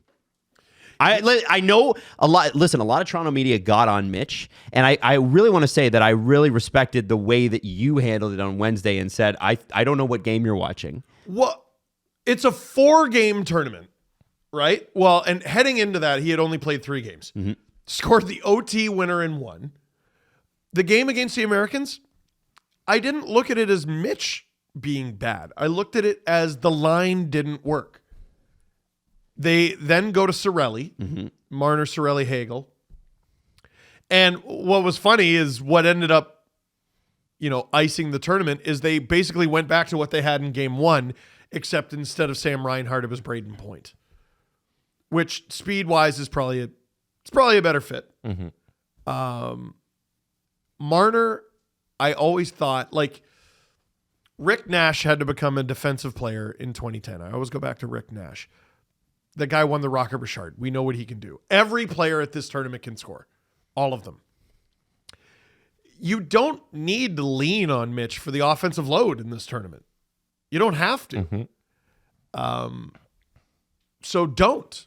Have him on a shutdown-ish, forecheck-ish, Cirelli, Hagel. exhausting, water bug kind of third line, which is what I wanted from the moment the tournament began. But last night was a reminder. No, I can kind of do that scoring thing too. Can I just say that I think like this is a large reason that people hate the Toronto media, and like how dare you try and create this narrative around Mitch Marner for clicks in this 4-game tournament where he scored the OT winner in 1. He was like, okay, meh, and against USA, but like there's a 12 other forward or 11 other forwards on the ice. The load scored 1 goal. The load of winning the game or losing the game wasn't on Mitch Marner. You're using this man because he's a lightning rod in our fan base for clicks these couple days because there's no other hockey, and you have to create this narrative around he sucks in this sample size where he sets up the championship winner and he scores another one in OT. Like that sucks. Like if that's what you pushed the last 4 days of this tournament on whatever show you're doing or whatever podcast or radio thing, like how dare you? Like you're awful. Like that's lazy. This isn't. I agree, man. Like this isn't the Leafs. Like there's no salary cap. There's no like league min shut down 4th line penalty kill grinder guys. This is a best on best tournament. Anyone can take over a game. Travis Konechny was a healthy scratch in this game. You could have put him on the first line. He wouldn't have looked out of place in the slightest. No. You know, Kyle Connor, man. Kyle holy shitting Connor did not play in this game. He got healthied. By the way, any further proof that Matthew Tkachuk was the captain? Listen. I know if he says he can go, you got to let him. You shouldn't have let him. Well, Jesse, you guys had this conversation earlier. We already did this. So you're saying I don't. Jesse's I'm point going to was be totally honest. I don't remember that. that's okay. Yeah. My brain is I can tapioca. tell. Right I now. feel like you thought like, oh, did we do this thing yet? So you brought it up, and it was like, no, we did that. I am delirious. That's all good, buddy. Don't worry about it. No, the last thing on the Marner thing, the way they spun the narrative where because he didn't have a good game 2 when he was like okay in game 3, that means the Leafs are going to lose in the playoffs. Yeah, which I mean, I'm going to guys, come on here. I'm going to say, you know what? These playoffs this year, it's done. You might as well let him walk to free agency. Mitch Marner didn't show up against USA on Saturday in the round robin. That means the Leafs are going to lose in 4 to the Bruins again. click. Yeah. On your fucking website. Like, shut up. I don't think that works. No, Shut up. People can see through it now. I also want to say that, like, listen, we've shared our fair share of criticism of those when two it's players. warranted. Right. And It wasn't warranted this weekend. no, I agree. And No, I think sorry, like you watched 9 playoff series over the better part of a decade. I think you have enough of a body of work where you can go, all right. I don't know if 4 guys making $1 billion or whatever works. This tournament's not that. It's not even sort of that. And the lack of games in this tournament, like just how precious every game was, nothing exemplified that more than Mitch Marner being like a national hero for exactly 10, 15 minutes and then immediately going back to a hunk of shit like after scoring against Sweden. And it really, you could have had a 2-nation face-off. Like, no disrespect to Sweden or Finland. You could have had a best 2 out of 3 Canada-US tournament and it might have done better. No. What are you talking about? The reason I say that, You're straying a little. No, I know, but like, forgive me. We're talking about Marner. No. oh, because of Marner. But he scored against overtime, and I do think there was some kind of sentiment out there with some, it was against Sweden. We don't hate them as much as the other guys. The game we really want to win, it's game 2 against the States. And then they lost, and everyone was grumpy about it. Yeah. The mood in Vancouver, I keep going back to 2010, but again, I was there, was miserable. Miserable when Canada lost that round robin game to the States.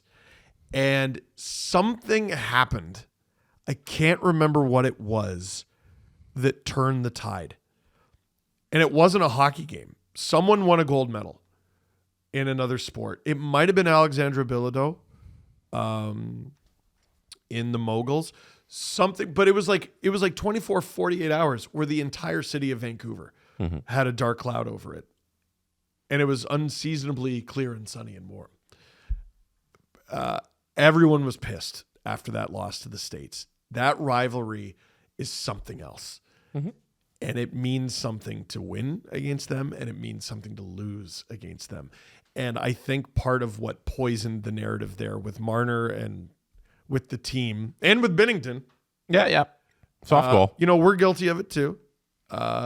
Except, I think the soft goal was soft. I don't think Marner was bad ever in the tournament. I think part of what poisoned it was people couldn't stomach losing to the US. Yeah. I think the point there is like the criticism that we lay on the players of the Toronto Maple Leafs comes from a point of, hey, this is what happened and this is the criticism and it's warranted based on their play.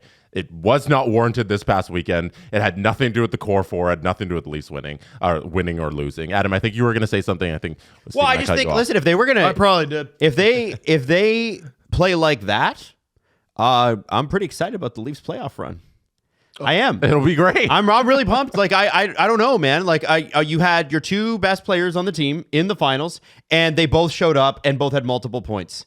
One of them could have ended the game multiple times if not for an ungodly, crazy couple of saves from the goaltender. The other one set up the best player in the world perfectly. Beautiful pass. Like I know McDavid wired it home, but like his pass to Sam Bennett, perfection. His pass to McDavid, perfection. And he did it in overtime. A goal in the first overtime, an assist in the last overtime, primary assist for both of them. I think if you're a Leaf fan, you got to be jacked. And listen, there have been reports out there that a couple of guys have said to their teams, hey, I'm playing in this game, but when I come back, I'm going to need a bit of a break. And NHL teams getting grumpy about it. I give Matthews and Marner the weekend off. Are the Leafs? You don't need to play this weekend. I don't care. The Leafs have a back-to-back.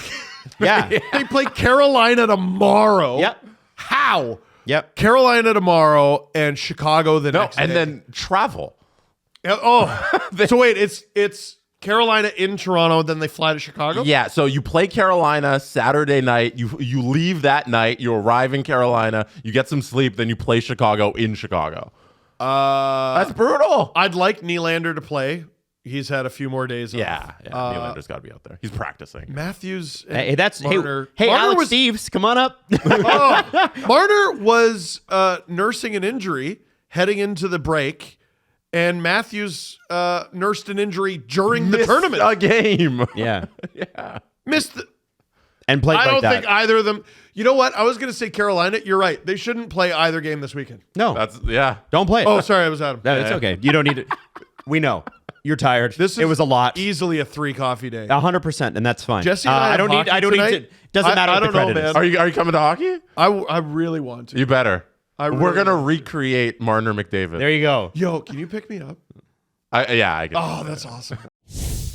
Hey guys, I want to tell you again about Carly's Angels. It's a gala I am hosting for the Carly's Angels Foundation, and basically the aim is to provide access to integrative care for all patients. So that's why they've partnered with the Sick Kids Hospital, where I used to work, and Princess Margaret Cancer Center. Yeah, you didn't know that? Matt. I used to work at Sick Kids Hospital. We're doing an ad, Maddie. We're in the middle of an ad read, Maddie. Stop yelling No, I mean, out. we can tell the story. If you want. What was your position? What did you do there? I Doctor. I was a clerk. I booked people. I booked kids for X-rays. What? So any from You're such any a good department. guy. What a good guy. It was honestly. You just had to mention that, huh? It was the greatest part-time job I ever had. It was outstanding. It was amazing. And the only reason I quit was because I got a job on the radio. What if Shoppers Drug Mart is listening? What Shoppers Drug Mart? also worked I there. used to work there too with Drake. Not with. No, we were co-workers, just at different stores. Don't let people will think that's true. Carly's Angels. Carly's Angels. So listen, Carly, as I've told you before, was a teenager when she was diagnosed with a really rare form of cancer. And even though she eventually succumbed to it, her fight was what was so inspirational. This is a young woman who was a brilliant figure skater. She was a light in her community. Her family is really close, and that's why they started the foundation in her honor. Actually, if you look it up, Carly got to sing the national anthem at the Leafs game too, which was really, really cool. Fantastic. There's been a movie made about her. So I get to be the MC, and it's a really spectacular cause, and it's really close to my heart. And I hope that you can either donate or be there. It's Carly's Angels, CARLEYS angels.ca /legacy-gala. So again, carlysangels.ca /legacy-gala. It's March 1st, so it's coming up real soon. Very soon. But hopefully we get to see you there.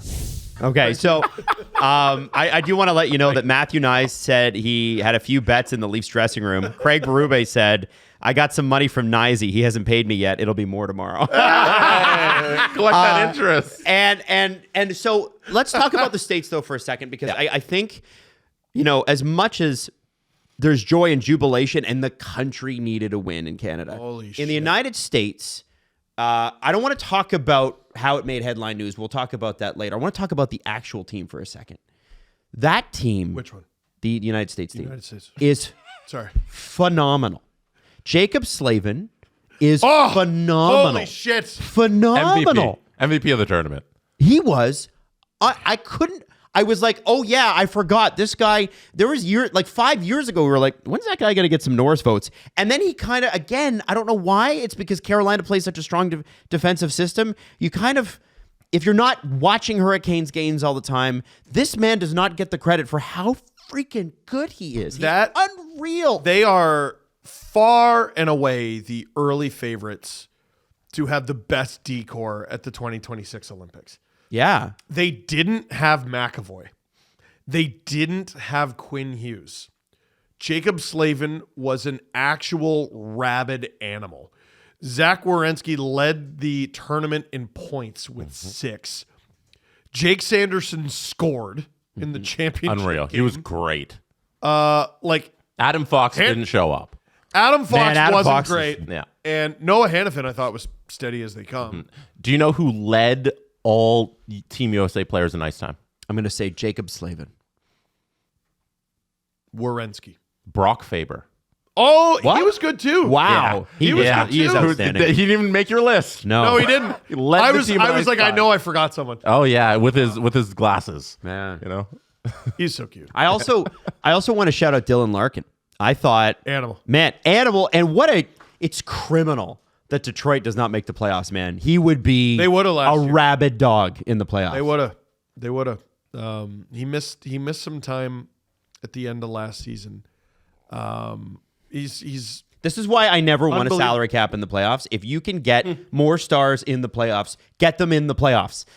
Other teams that are rebuilding, sell your stars, put them in the playoffs. Get as many of those guys in the playoffs as you can. And the quality of play from the United States coming together as quickly as they did, and sweeping the tournament until the championship game. It is a game of inches. It's a game of chaos. Oh, yeah. It's a game of just sometimes it's next goal win, and that's what it was. pretty sure that happened in 2010 too. I don't think they lost. They were a phenomenal team in 2010. Unreal. I also want to shout out my favorite goaltender in the entire league still.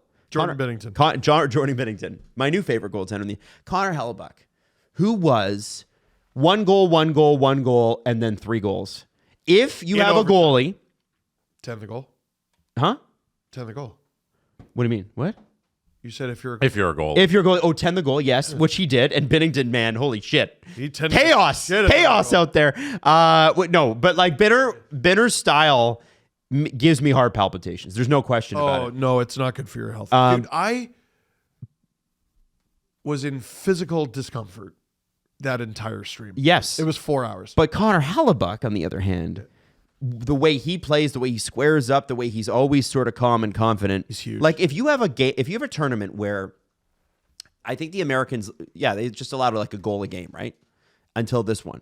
So you have 4 games and you allow 6 goals total or something like that. You should win that tournament. 1 against Finland, 1 against Canada. What was the two against Sweden? 2 against Sweden. Okay, 7 goals in 4 Yeah. games. You should win. Yeah. He did everything. And that for Team Canada next year, because obviously it's going to be a bigger tournament at the Olympics, and it's a bit of a different tournament because there's like no fighting. It's a little bit more of a skate tournament. Creating chaos in front of him is going to have to be priority number 1. That guy is fucking ice. My guess is the first 2 round robin games of the Olympics next year, Brady Tkachuk takes 5 penalties. And then he'll learn, it's a tight IHF whistle. Yeah, he's going to get very acquainted with double IHF officiating. Yeah. Because, like, adjusting from this tournament to that Yep. is going to be a struggle. It's going to be very difficult. What a great coming out party for Brady to just show like he can do it on the stage. He's not nervous. He has everything that Matthew has in terms of that playoff energy. So I hope that him and Sanderson, who looked incredible, get a chance to actually do it in the playoffs, because real winners in this thing, Ottawa Senators, for knowing that they got Brady and Sanderson. Still with Brady, it felt like he had to do, or maybe he feels like he has to do too much, like, because he was doing so much during the play, but after every whistle, Cale Makar was his job. I'm going to fuck with him all night. And, like, he just straight up, like, again, oh, you missed that call. You missed that call. Okay. He punched Cale Makar in the face at least twice. Yeah. I think that's just who he is. Like, I think of course. There's never going to be a time, no matter, even if he has his brother on the same line with him, he's going to be that guy doing all that stuff. And he's always going to be relentless. Yeah. I just. Like, what a great leader that the Sens got. Oh, totally. Yeah. Like, less so for Team USA, because, again, it's an international tournament. But for the NHL, for the Ottawa Senators, they need to get someone to take a little bit of the shithead load off of him. It can't just be one guy. But yeah, like, he'll still do it. Yeah, that's what I'm saying. Like, even if you have all of the shitheads with him, he'll still be a shithead, like the number one shithead. Yeah. Yeah, no. But like it's like when Marchand was coming up and Lucic was at his peak. You could spread the shitheadery around, and you had Zdeno Chara and Charlie McAvoy was coming up. You know, and you have those guys. Charlie McAvoy threw some crazy hits in that first game. Oh my God! It's a shame he wasn't playing because you want best on best as much as you can. And I think the Bruins are super pissed at Team USA right now about how they handled that situation. Two things. Kiefer Sherwood would fit the Ottawa Senators like a glove. Oh man, he was great for Nashville last year. Yeah, that's the kind of guy I'm talking about. Yep. Yeah, Vancouver hated playing against him so much they gave him a bunch of money and signed him. Yeah, it's crazy. Knowing what we know about McAvoy's injury, maybe you can bring up the statement from the Bruins. Yeah. Mm-hmm. Knowing what we know about McAvoy's injury, so he got injured in the game against Finland, which is a crucial part to the story, is the timeline. Injures his shoulder against Finland. They let him play against Canada. What did he do against Canada? He was all over McDavid. He hit everything that fucking moved. Yeah. Which I'm gonna go ahead and guess didn't help. Right. His injury to his AC joint. So the statement from the Bruins reads as follows. By the way, it was a lot of tweets down because there's a lot of congrats tweets for Marchand, which I think is really classy by the Bruins organization. Sure. Statement from Boston Bruins head team physician Dr. Peter Asness. Asness? Asness. I'm gonna go with Asness. Charlie McAvoy sustained an injury to his right shoulder.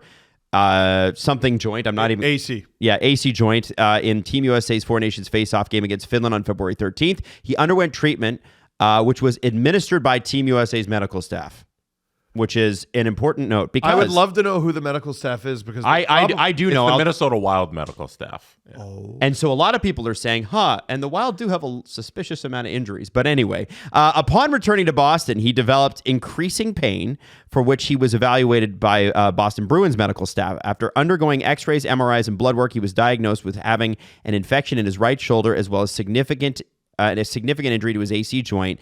He underwent an irrigation and debridement procedure at Massachusetts General Hospital on February 18th. He remains in the hospital. He's fine now. He had antibiotics and his condition is improving. So from behind the scenes, what you can't glean from that is that's the Boston Bruins going, we're really fucking pissed about how you handled our player. What would happen if they weren't there?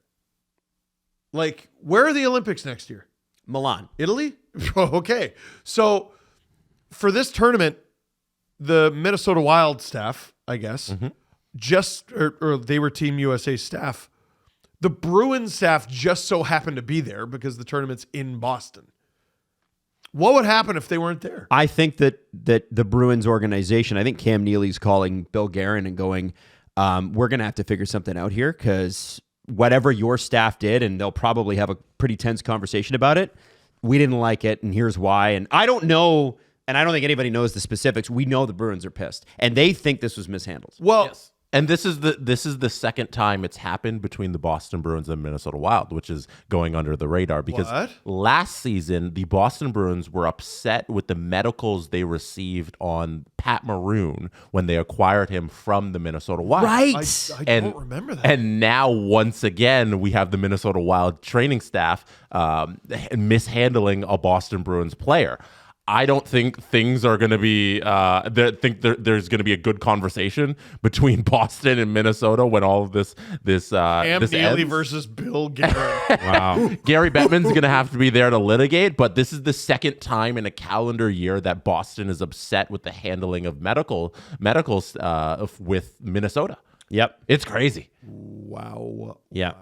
Wow. I forgot about the Patrick Maroon stuff because when the Bruins got him, he, I want to say, didn't play Yeah. for a while, and then scored in game So 7 against the I don't know what's going on friggin' Leafs. in Minnesota, but it's not good on their part. Like this doesn't on the surface. I don't know the details on the surface. It doesn't look good for them. And ain't great. Yikes. You know, And you're in charge of handling this guy whose life is worth millions of dollars because of what he's paid to do, and there's an infection. at the Excuse end. me, you mishandled our money bag. How dare you? Well, honestly, what all last show we talked about, hey, the Bruins might not make the playoffs. And what hadn't broken by the time we recorded was that story. Yep. How do you make the playoffs without Charlie McAvoy?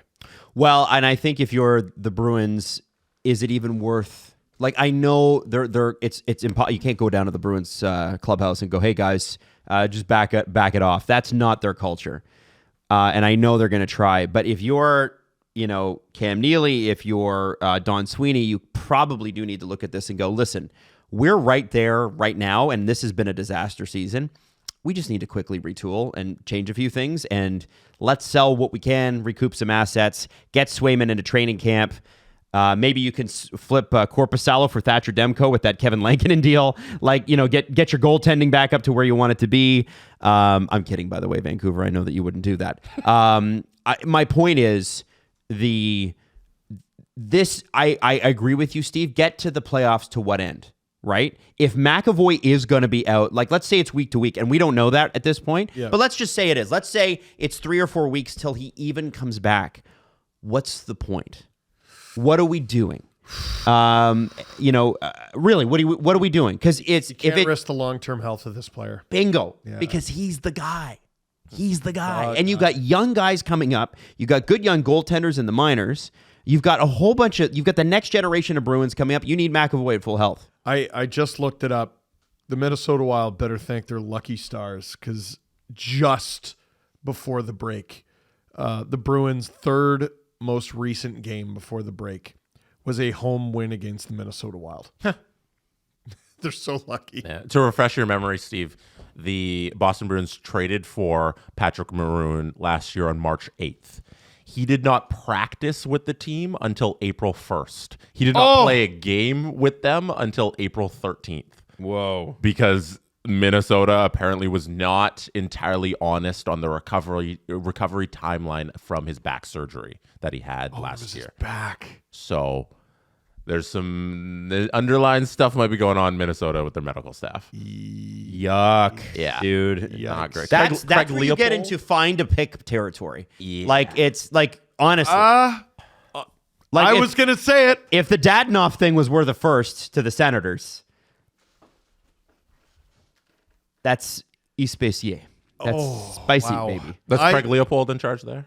Craig Leopold, yep. Listen. And Bill Guerin and listen, I love the Minnesota Wild team makeup and everything. I think they're a great team, but damn, dude. John Tavares hurt his knee in Sochi, and we lost a decade of international hockey as a result. I think there's probably going to at least be an investigation. This is bad. I think Jeremy Jacobs will want that. And Cam Neely might...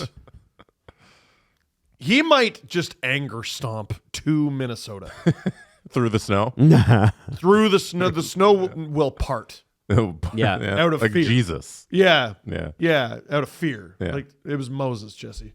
Oh, yes. Like you went to Catholic school. I did. Yeah, you're both confirmed. You should know that. I don't know. It was a long time ago. There's a lot of words in the Bible. A lot of words, and they It put is them in a thick weird book. orders, and it's very strange. Thick book, thin pages. Very thin pages. You got to be careful if you got sweaty hands.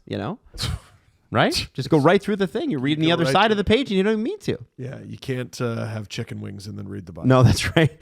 So obviously, I want to just do a quick thing for Sweden and Finland. We did talk about them. The rivalry there is heated. It's just not a North American rivalry. They hate each other. I think for the Olympics, what we found out today and what we found out this tournament is underestimate Sweden at your peril. Oh, yeah. They lost 2 games in overtime. This could have easily been them. Yep. And, I know that they blew it against Finland. They came back in a monster fashion against Canada in the first game. That team, everybody's going to be focused on Canada, the United States for this tournament. Maybe Russia comes back in. We'll see how the geopolitical situation shakes out. That would be interesting. But I do have to say, I was really impressed with Team Sweden, despite the fact that their record is not beautiful. They tied Canada in points, guys. Yeah. Oh, I was impressed with the fact Finland didn't have a decor and still pushed everyone to the brink. Like, yeah. All right, the States kicked their ass, but like it was tight through 40. Mm-hmm. Almost came back against Canada, sweat that one out, and they beat Sweden. This tournament could have gone to absolutely anyone. Absolutely anyone, and that's how it played out. Yeah, it's awesome. It's awesome. Like I know it was a Canada-US final. It very narrowly, like Canada won on a tiebreaker against a team that they beat in overtime. I want to shout out the CJ show, and I should have done this earlier. I'm sorry, my brain's been jumbled too. Suck. The CJ show, Julian said it's the best he's ever heard, Chris. I haven't heard it yet, so I don't know. Listening to it on the way home. Have you heard it, Jesse? No. Okay, yeah. Julian said, guys, please make sure people know about this because Chris was unbelievable today. And I'm like, okay. All right. So I'm excited to listen to that on the way home. We got that coming out. We've got Agent Provocateur will return next week. And we've got a whole bunch of other things. Steve, you're going to be streaming Sunday. Yep, Leafs Blackhawks. Without Marner and Matthews. And Calle Yarncroke, it looks like. We don't know that. Calle Yarncroke, despite skating, is not going to be good to go this weekend. So Steve's will play. Okay, so that's interesting because there's 7 games left until the trade deadline. Mm-hmm. Which means Calle Yarncroke at maximum will only be able to play 5 of them. This team's got decisions to make. Oh yeah. Well, here's the thing. You've like immediately now, right? Like we're enjoying this moment. We will enjoy this day. Tomorrow we're back into the NHL, and all we are going to hear about is trade deadline. And I think it's interesting today. Friedge mentioned apparently on his show that What's it called? It's Never heard of it. Yeah, 32 big things big to thoughts, big thoughts or something. I don't know. Anyway, he said, look for Mikko Rantanen to potentially be a trade piece. I keep hearing that. I do too, and hearing that. I mean, listen, fuck. I think about Eric Tulsky. I'm like, fuck yeah. You can't sign him? Fine. Go retrade him. Do not lose him for nothing. Don't do that to your team. Ooh. That's ballsy. It's ballsy. You got to take risks. It's a career definer, man. You can't fuck this up. I like creative general managers. I 100% and I also want do. this. I want a little. Listen, it doesn't need to go full NBA where they're doing pick swaps until 2036. But like, I want big trades. I want big names. I want big anticipation. And any him trade- being right at the top of a trade board again, like CJ's big board or whatever comes out. Yeah. And he's at the top of it now after being traded. What crazy? What if he goes back to Colorado? Holy shit. And plays with Nietzsche's. Yeah. Like any trade involving Mikko Rantanen, I think has to involve a conditional real good pick based on whether or not he resigns. There has to. Yeah. There has to. It seems like he wants the test. And by the way he played in this tournament, he might be worth what he's asking. He's crazy. Yeah, he's I've heard of him. He's pretty darn good. okay. I wonder with a guy like him too, if the signing team signs him to a 1-year deal and then extends him 8 years. I wonder when we start to see that in the NHL. Yeah, but because, Carolina already has him. That's the sort of thing they would do. well, for sure. But like, would a player like that be open to it? Like you have a handshake deal. You wouldn't be able to sign him until January 1st, 2026. Yep. But I do think we're going to start to see that in the NHL with the cap going where it is. If you want somebody who's got a max term deal and you're signing them July 1st, the difference in the amount of money is insane. Like, we talk about Mitch Marner, for instance. If he signs for, what is it? I'm just going to pull the calculator out for a second, okay? Mm-hmm. If he signs for 8 times really 13. Expensive. 8 times 13 is $104 million. Like $9 million a year. Yeah, he signs for right? Yeah. 8 times 13 is $104 million, right? That's okay. Here's the thing about, let's say he wants 13 and a half. 7 times 13.5 is only $94.5 million. That's a big, that's $10 million difference. That's a big deal. And so I'm wondering if we get that finally this year where it's like, hey, we've like kind of like what Carolina did when they got Kotkaniemi. They signed him to that big RFA deal and then extended him for a lot less money. Bless them for being creative, but like, how's that gone? Yeah, but I mean, if it was Moose, it would be different, right? Like if you got ranted, you're like, yeah, okay. You do that with the big stars. You're not doing that with bench guys most of the time, right? I'm wondering if we see that. I'm wondering who finally goes, like, do the Boston Bruins now with Charlie McAvoy's injury go, okay, fine, we're going to retool. We'll sell a little bit this year. Does that then mean Detroit and Ottawa are like, well, shit, we better buy because here's our chance? Or do you buy because you're like, screw it, we're going for it and replace them? Oh, that would be very Boston. It would be very Boston. Every trade deadline they're in. Got to get into the team you're talking about's head, right? You're like, here's what I would do. No. What would they do? What would they do? Yeah. I think it's a big if Mikko Rantanen gets traded again. But if he does, my money is on the Vegas Golden Knights. Oh, acquiring Mikko Rantanen. I think that'll be off. I think that'll be fun. Yep. Go away. Wow. Go away. That's enough out of you, Vegas. Yeah, really. What comes back the other way, I wonder. That's enough. All right, should we do the press conference? Sure. Do I get to talk about Connor Hellebuck? Oh, of course. I don't know. You did a lot of praising this man. Can you please add the Fraud Watch graphic to the final product of the show? I think we'll get there. Yeah. But we need to go on a journey first. Oh, Can you guys put on your binoculars for this journey through the jungle? Because we are watching right now. But Adam, throw your binoculars on. Oh, sorry. Your binoculars on. Come on. I'm looking. We're watching. We're looking. We're weeding through the jungle. And we see that got our machete. There's a goaltender who, in their last 9 playoff games, has a save percentage below 900.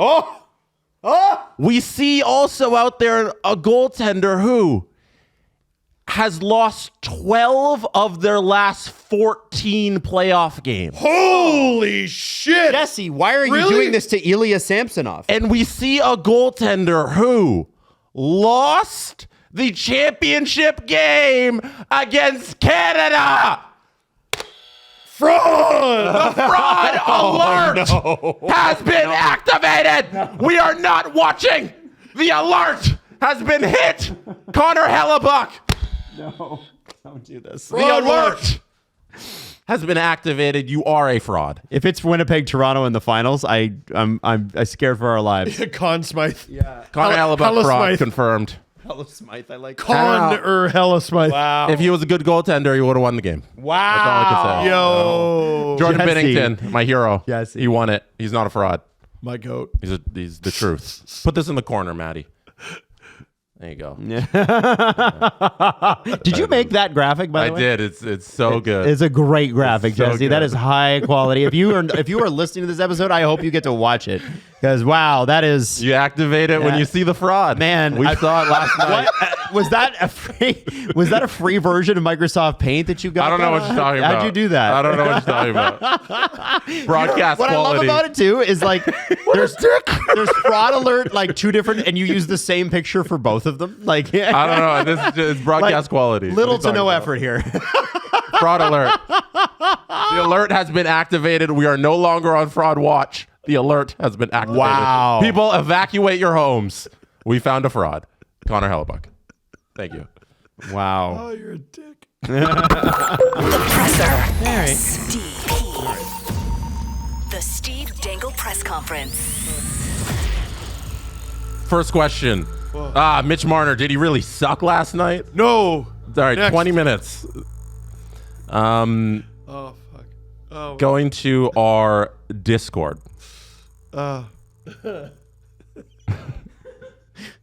Going to our Discord. And this Fraud alert's still on the screen.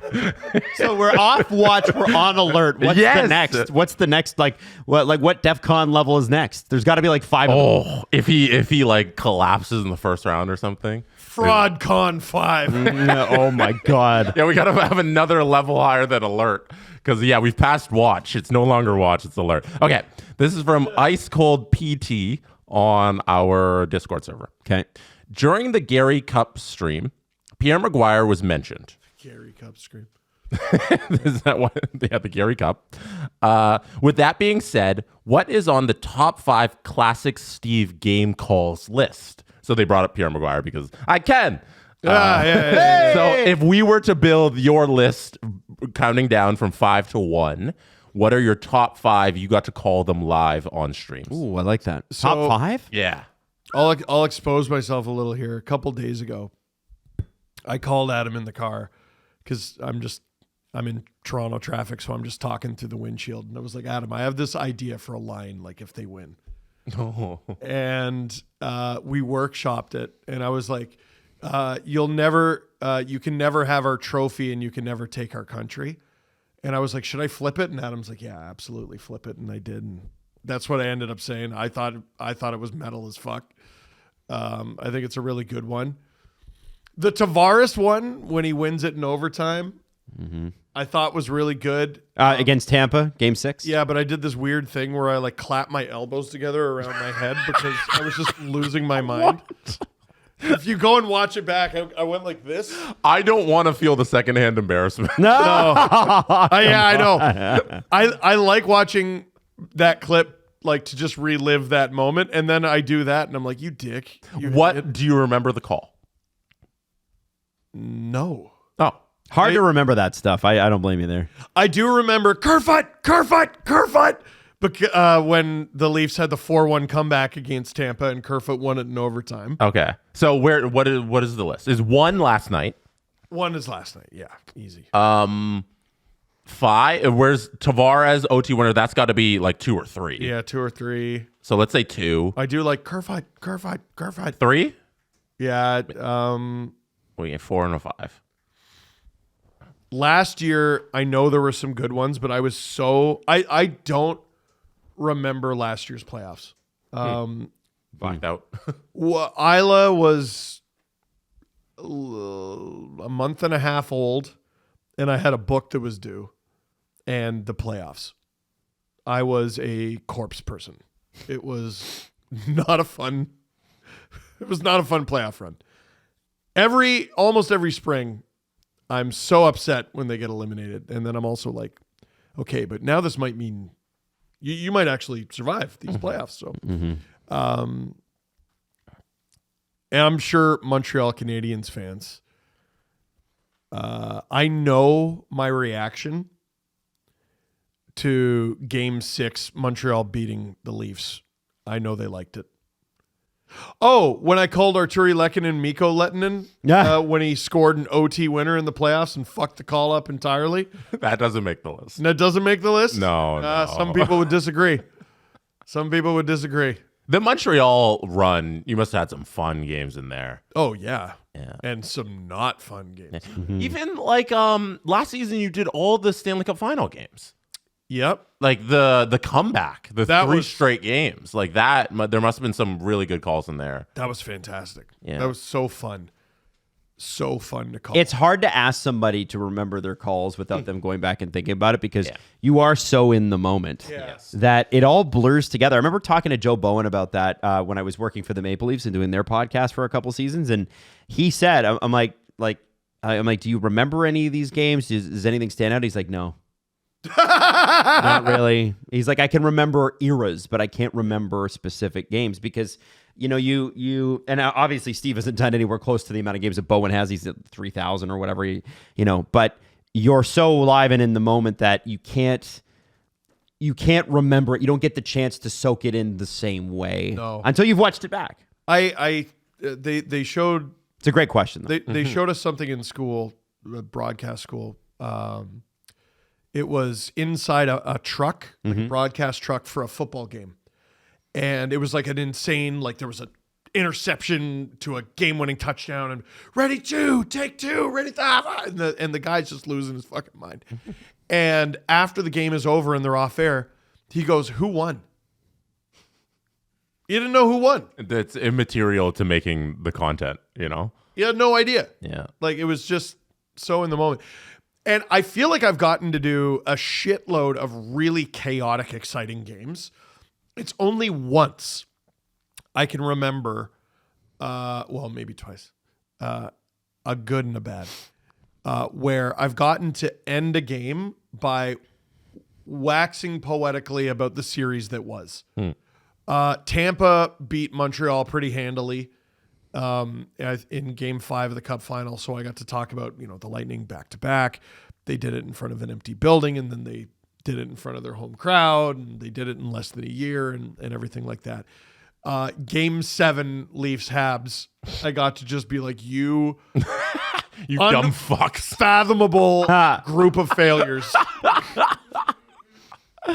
Yeah.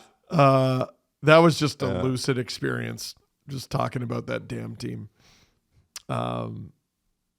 Yeah. What were your favorites? Please help us. In the comments down below. When game like this, was this past? No, 2 Sundays ago, we had the Super Bowl, and there was a blowout by like the second quarter, and even like the comeback wasn't a real comeback and that stuff. That's really tough on the broadcasters because that last quarter and a half, really the whole second half, is you're just talking about tap dancing. It's just like, okay, we're gonna celebrate the Eagles here for 2 quarters. You know, we gotta just go over all they've done, all the great stuff, all the great players they have, and you'd rather have the close game for sure, because then you're talking about the actual game instead of everything surrounding the game. So Vegas scored 9 goals in their clincher against the Panthers. It's so for the entire game, you're just chatting about, Vegas is a great team. Yeah. You know, like that's the game. That's your call for that game. Last year, the puck is in the corner, and with 5 seconds left, the Oilers still could have tied it.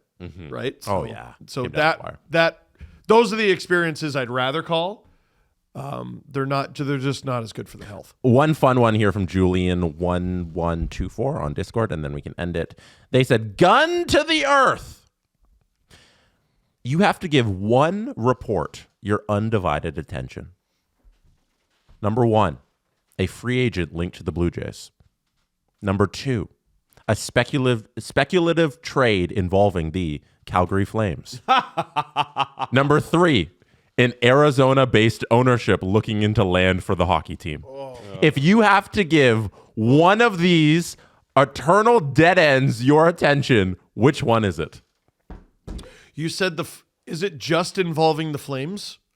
Or is it the Flames and Leafs? No, it's Flames. They said Flames. Flames do to anybody. Do we put a little asterisk when we say Flames? Because the Flames always include the Leafs by default, just because they want to get clicks. Like it's like you always see like, hey, here are the 3 teams that are actually interested, and the Toronto Maple Leafs have called. It's like, and GMs, by the way, it's not the insiders that do that. GMs do that. They'll tell GMs and agents will say, and the Toronto Maple Leafs. So the report gets click, click, click, click, click, click. More people are interested. Okay, they know how to manipulate. Arizona talking about buying land. Please gag me with a spoon. Oh, God. The Blue Jays. You want to talk about a land auction? Come on. Please I love a good land auction. Please bury me alive. I'd rather be buried alive in the Arizona desert than... Like Joe Pesci at the end of that movie? Yes. He's still breathing. That's me.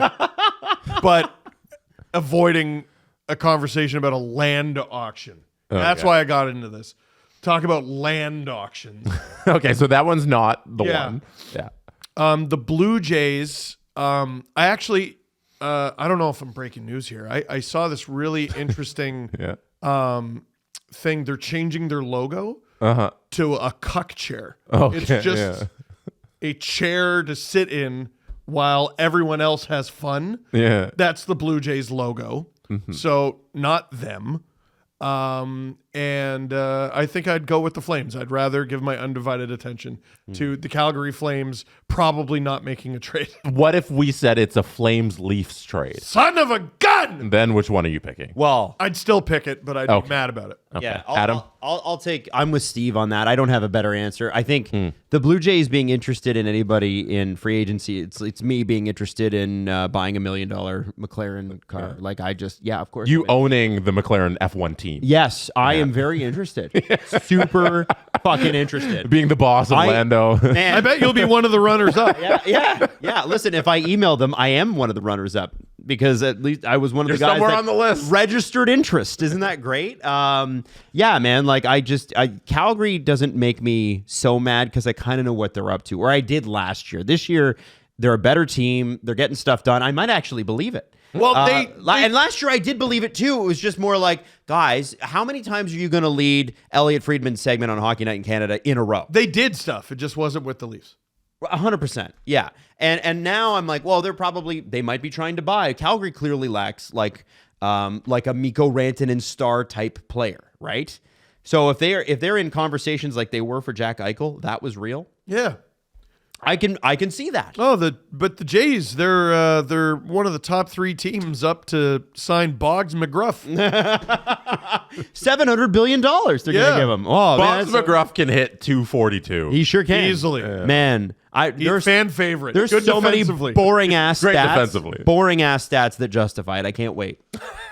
Boggs McGruff is just John McDonald. Yeah. Yeah, baseball has gone completely away from the eye test, where everything is just numbers, sabermetrics, and the such. It's a cool name, Sabermetrics. It's like a sword and a saber. Do you see they've introduced in spring training? You can challenge balls and strikes. No, I don't know if you it's guys going to see make that. the game With slow. Yeah, it's pretty cool. It's instant. Can you do? Oh, really? It's instant. Yeah. So it can only be done by the pitcher, the catcher, or the batter. Oh. So it's not a coach's challenge, it's a player's challenge, which is fun.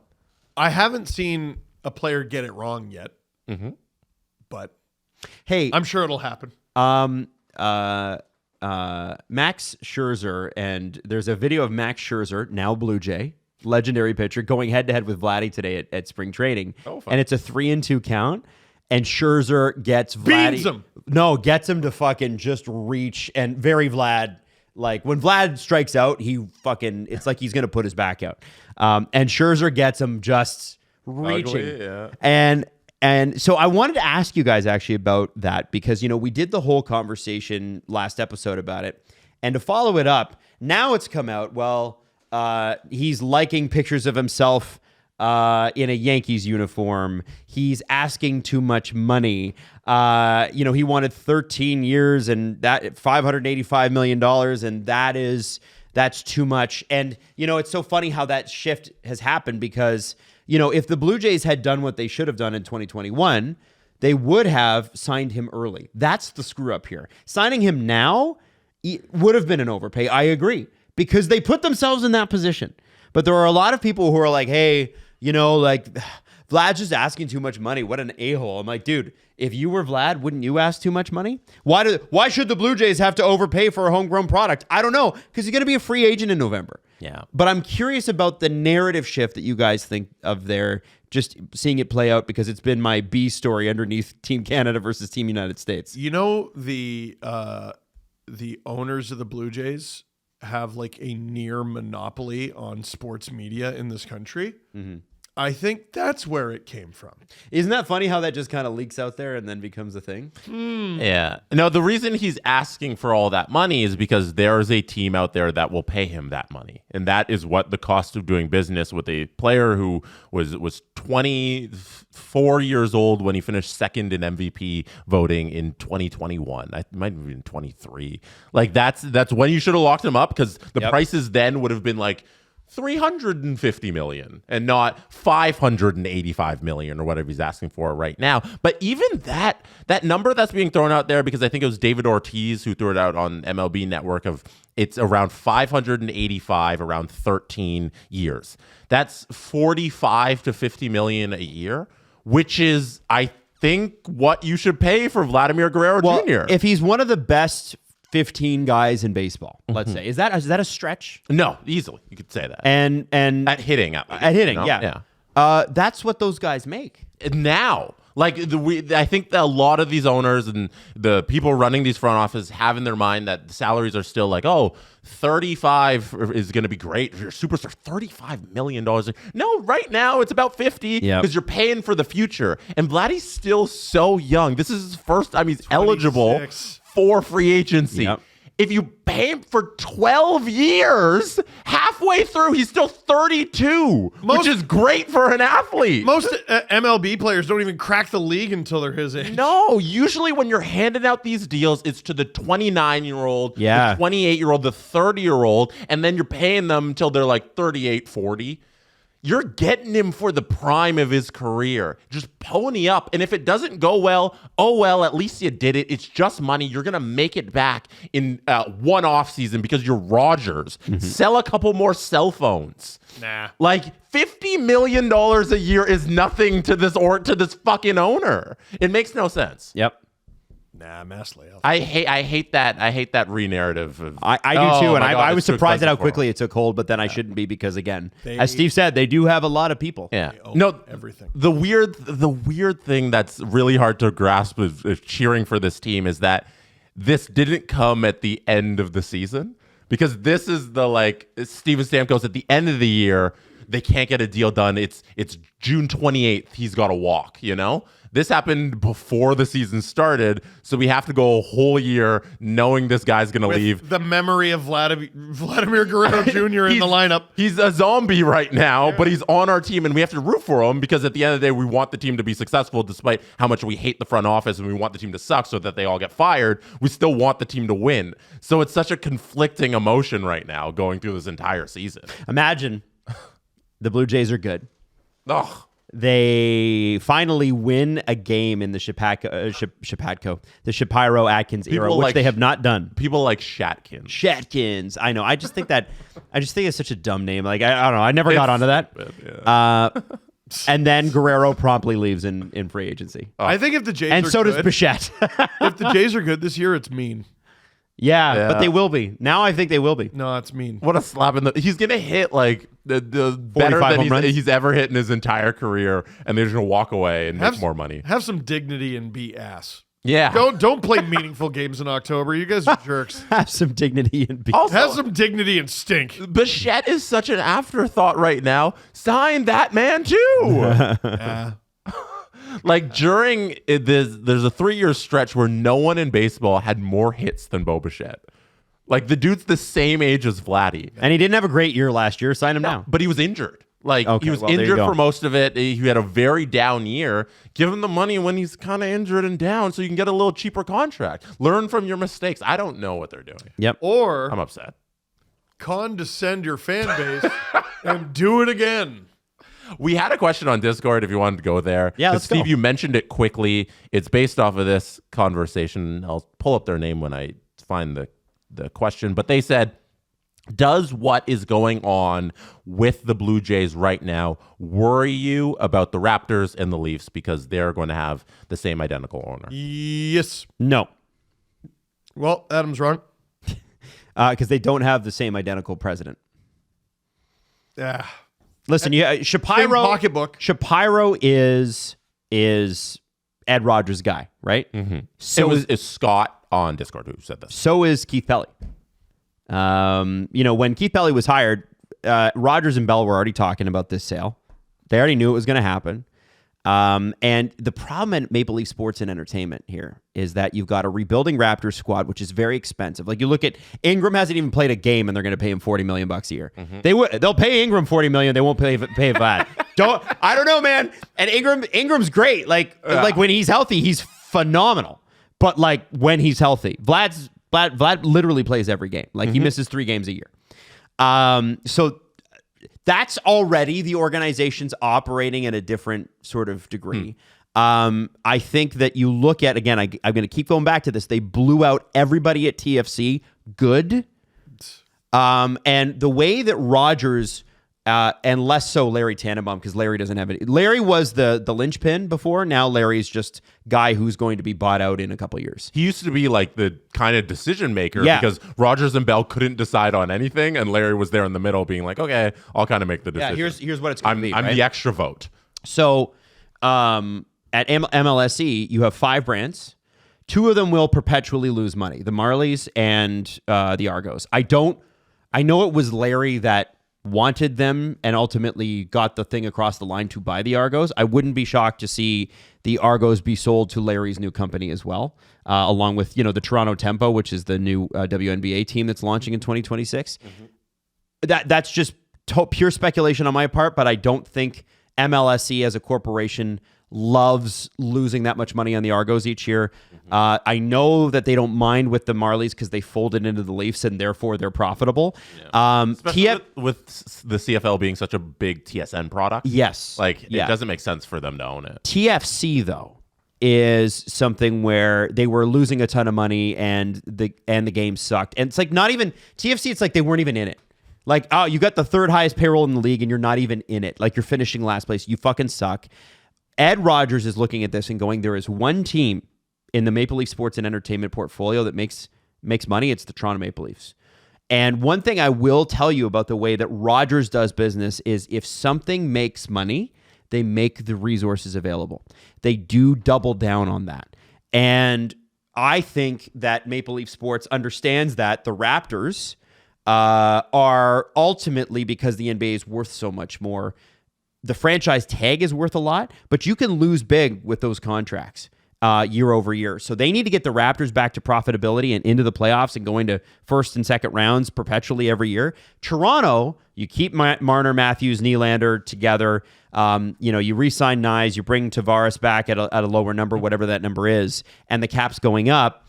The Leafs are actually, I think, really well positioned because they are the team that's supporting the entire corporation. And I don't think a lot of people realize this. During COVID, a lot of ownership groups, Bill Maher talks about this. He was a part owner of the Mets at the time. A lot of these owners for the first time had to take money out of their accounts and inject it into these sports organizations. And Maple Leaf Sports and Entertainment, from what I have heard, are one of them. Nobody talks about it. It's not been reported, but from what I have heard, ownership had to put money in to keep the business going. And in a time like that, that's not crazy. And I think when you look at Ed Rogers and Tony Staffieri and how they operate, they don't want to do that again. So you support the Toronto Maple Leafs and you get as much damn money out of this as you possibly can. Yeah, that's nice, Adam. Let me tell you what's going to happen. I think you're done, Adam. No, I'm done. I'm done. Let me tell you something. Give it to me. All our favorite teams are going to win. Oh, yeah. That's what's going to happen. Yeah. It's going to be pretty good. Yeah, Maddie said, let's go. Yeah, let's go. Let's go, teams. Ed Rogers, also, just to add to what you're talking about, Adam, he has a bigger magnifying glass on the baseball team. He loves them. He loves the Blue Jays baseball in a way that he doesn't love the Raptors. Yeah. So I don't think he gets the Raptors. No. But he understands. Good thing he owns them. He understands the market position, though. Raptors are your millennial, Gen Z, Gen Alpha team that is going to be. Whereas the Blue Jays, frankly, MLB in general, caters to an old man like him. I would love to spend $1 billion on something I don't fucking get. Well, that's business, right? At that level, that is business. Yeah, money in, money out. Yeah. Guys, you hire people. I think to get rich it. people should get taxed more. What do you say? Well, you hire people to get it. Holy shit. I don't know. I don't fucking get it. Here's $2 billion. I think he gets what it could be, which is money. No, I don't. So just like that team is operating differently than MLSE. Yes, and I think the one thing I'll say, and I know nobody wants to believe me, my name's is Mark Shapiro is a good business operator. The reason Ross Atkins is still here is because Mark Shapiro believes in him. Right in your face. I know. Mark Shapiro is a good business person. He transformed the Cleveland franchise. He has transformed how it feels to go to a Jays game, except for the on-field product. I know. Steve is I'm over just this. telling you why he's there. Under your covers, and I'm going to lift it over your I don't like it any more than you do. Steve's over this. But this is all. Okay, all right, let's just wrap it up. All right. We didn't mention the biggest news of the day, obviously. Kevin Lankinen. Yeah. I think he's a good goalie. We're on Thatcher Demko watch, eh?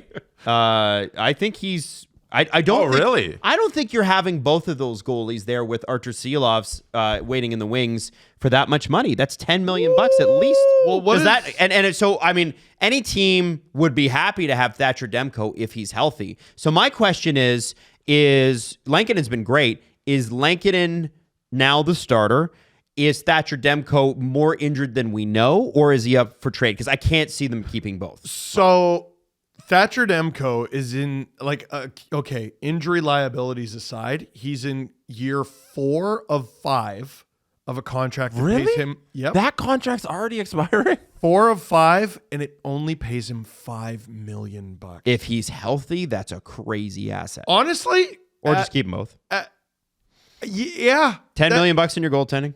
Less. $9.5 million for goaltending, as long as the goaltending is really good, is very reasonable. Yeah, just ask the Boston Bruins. Worked out for them. No, Okay. they're in a great position. They could trade him.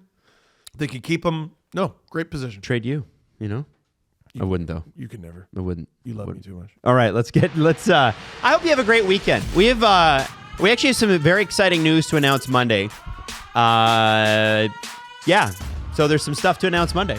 And next week's actually going to be a big announcement week. There's a lot of stuff. Man, what about the week after?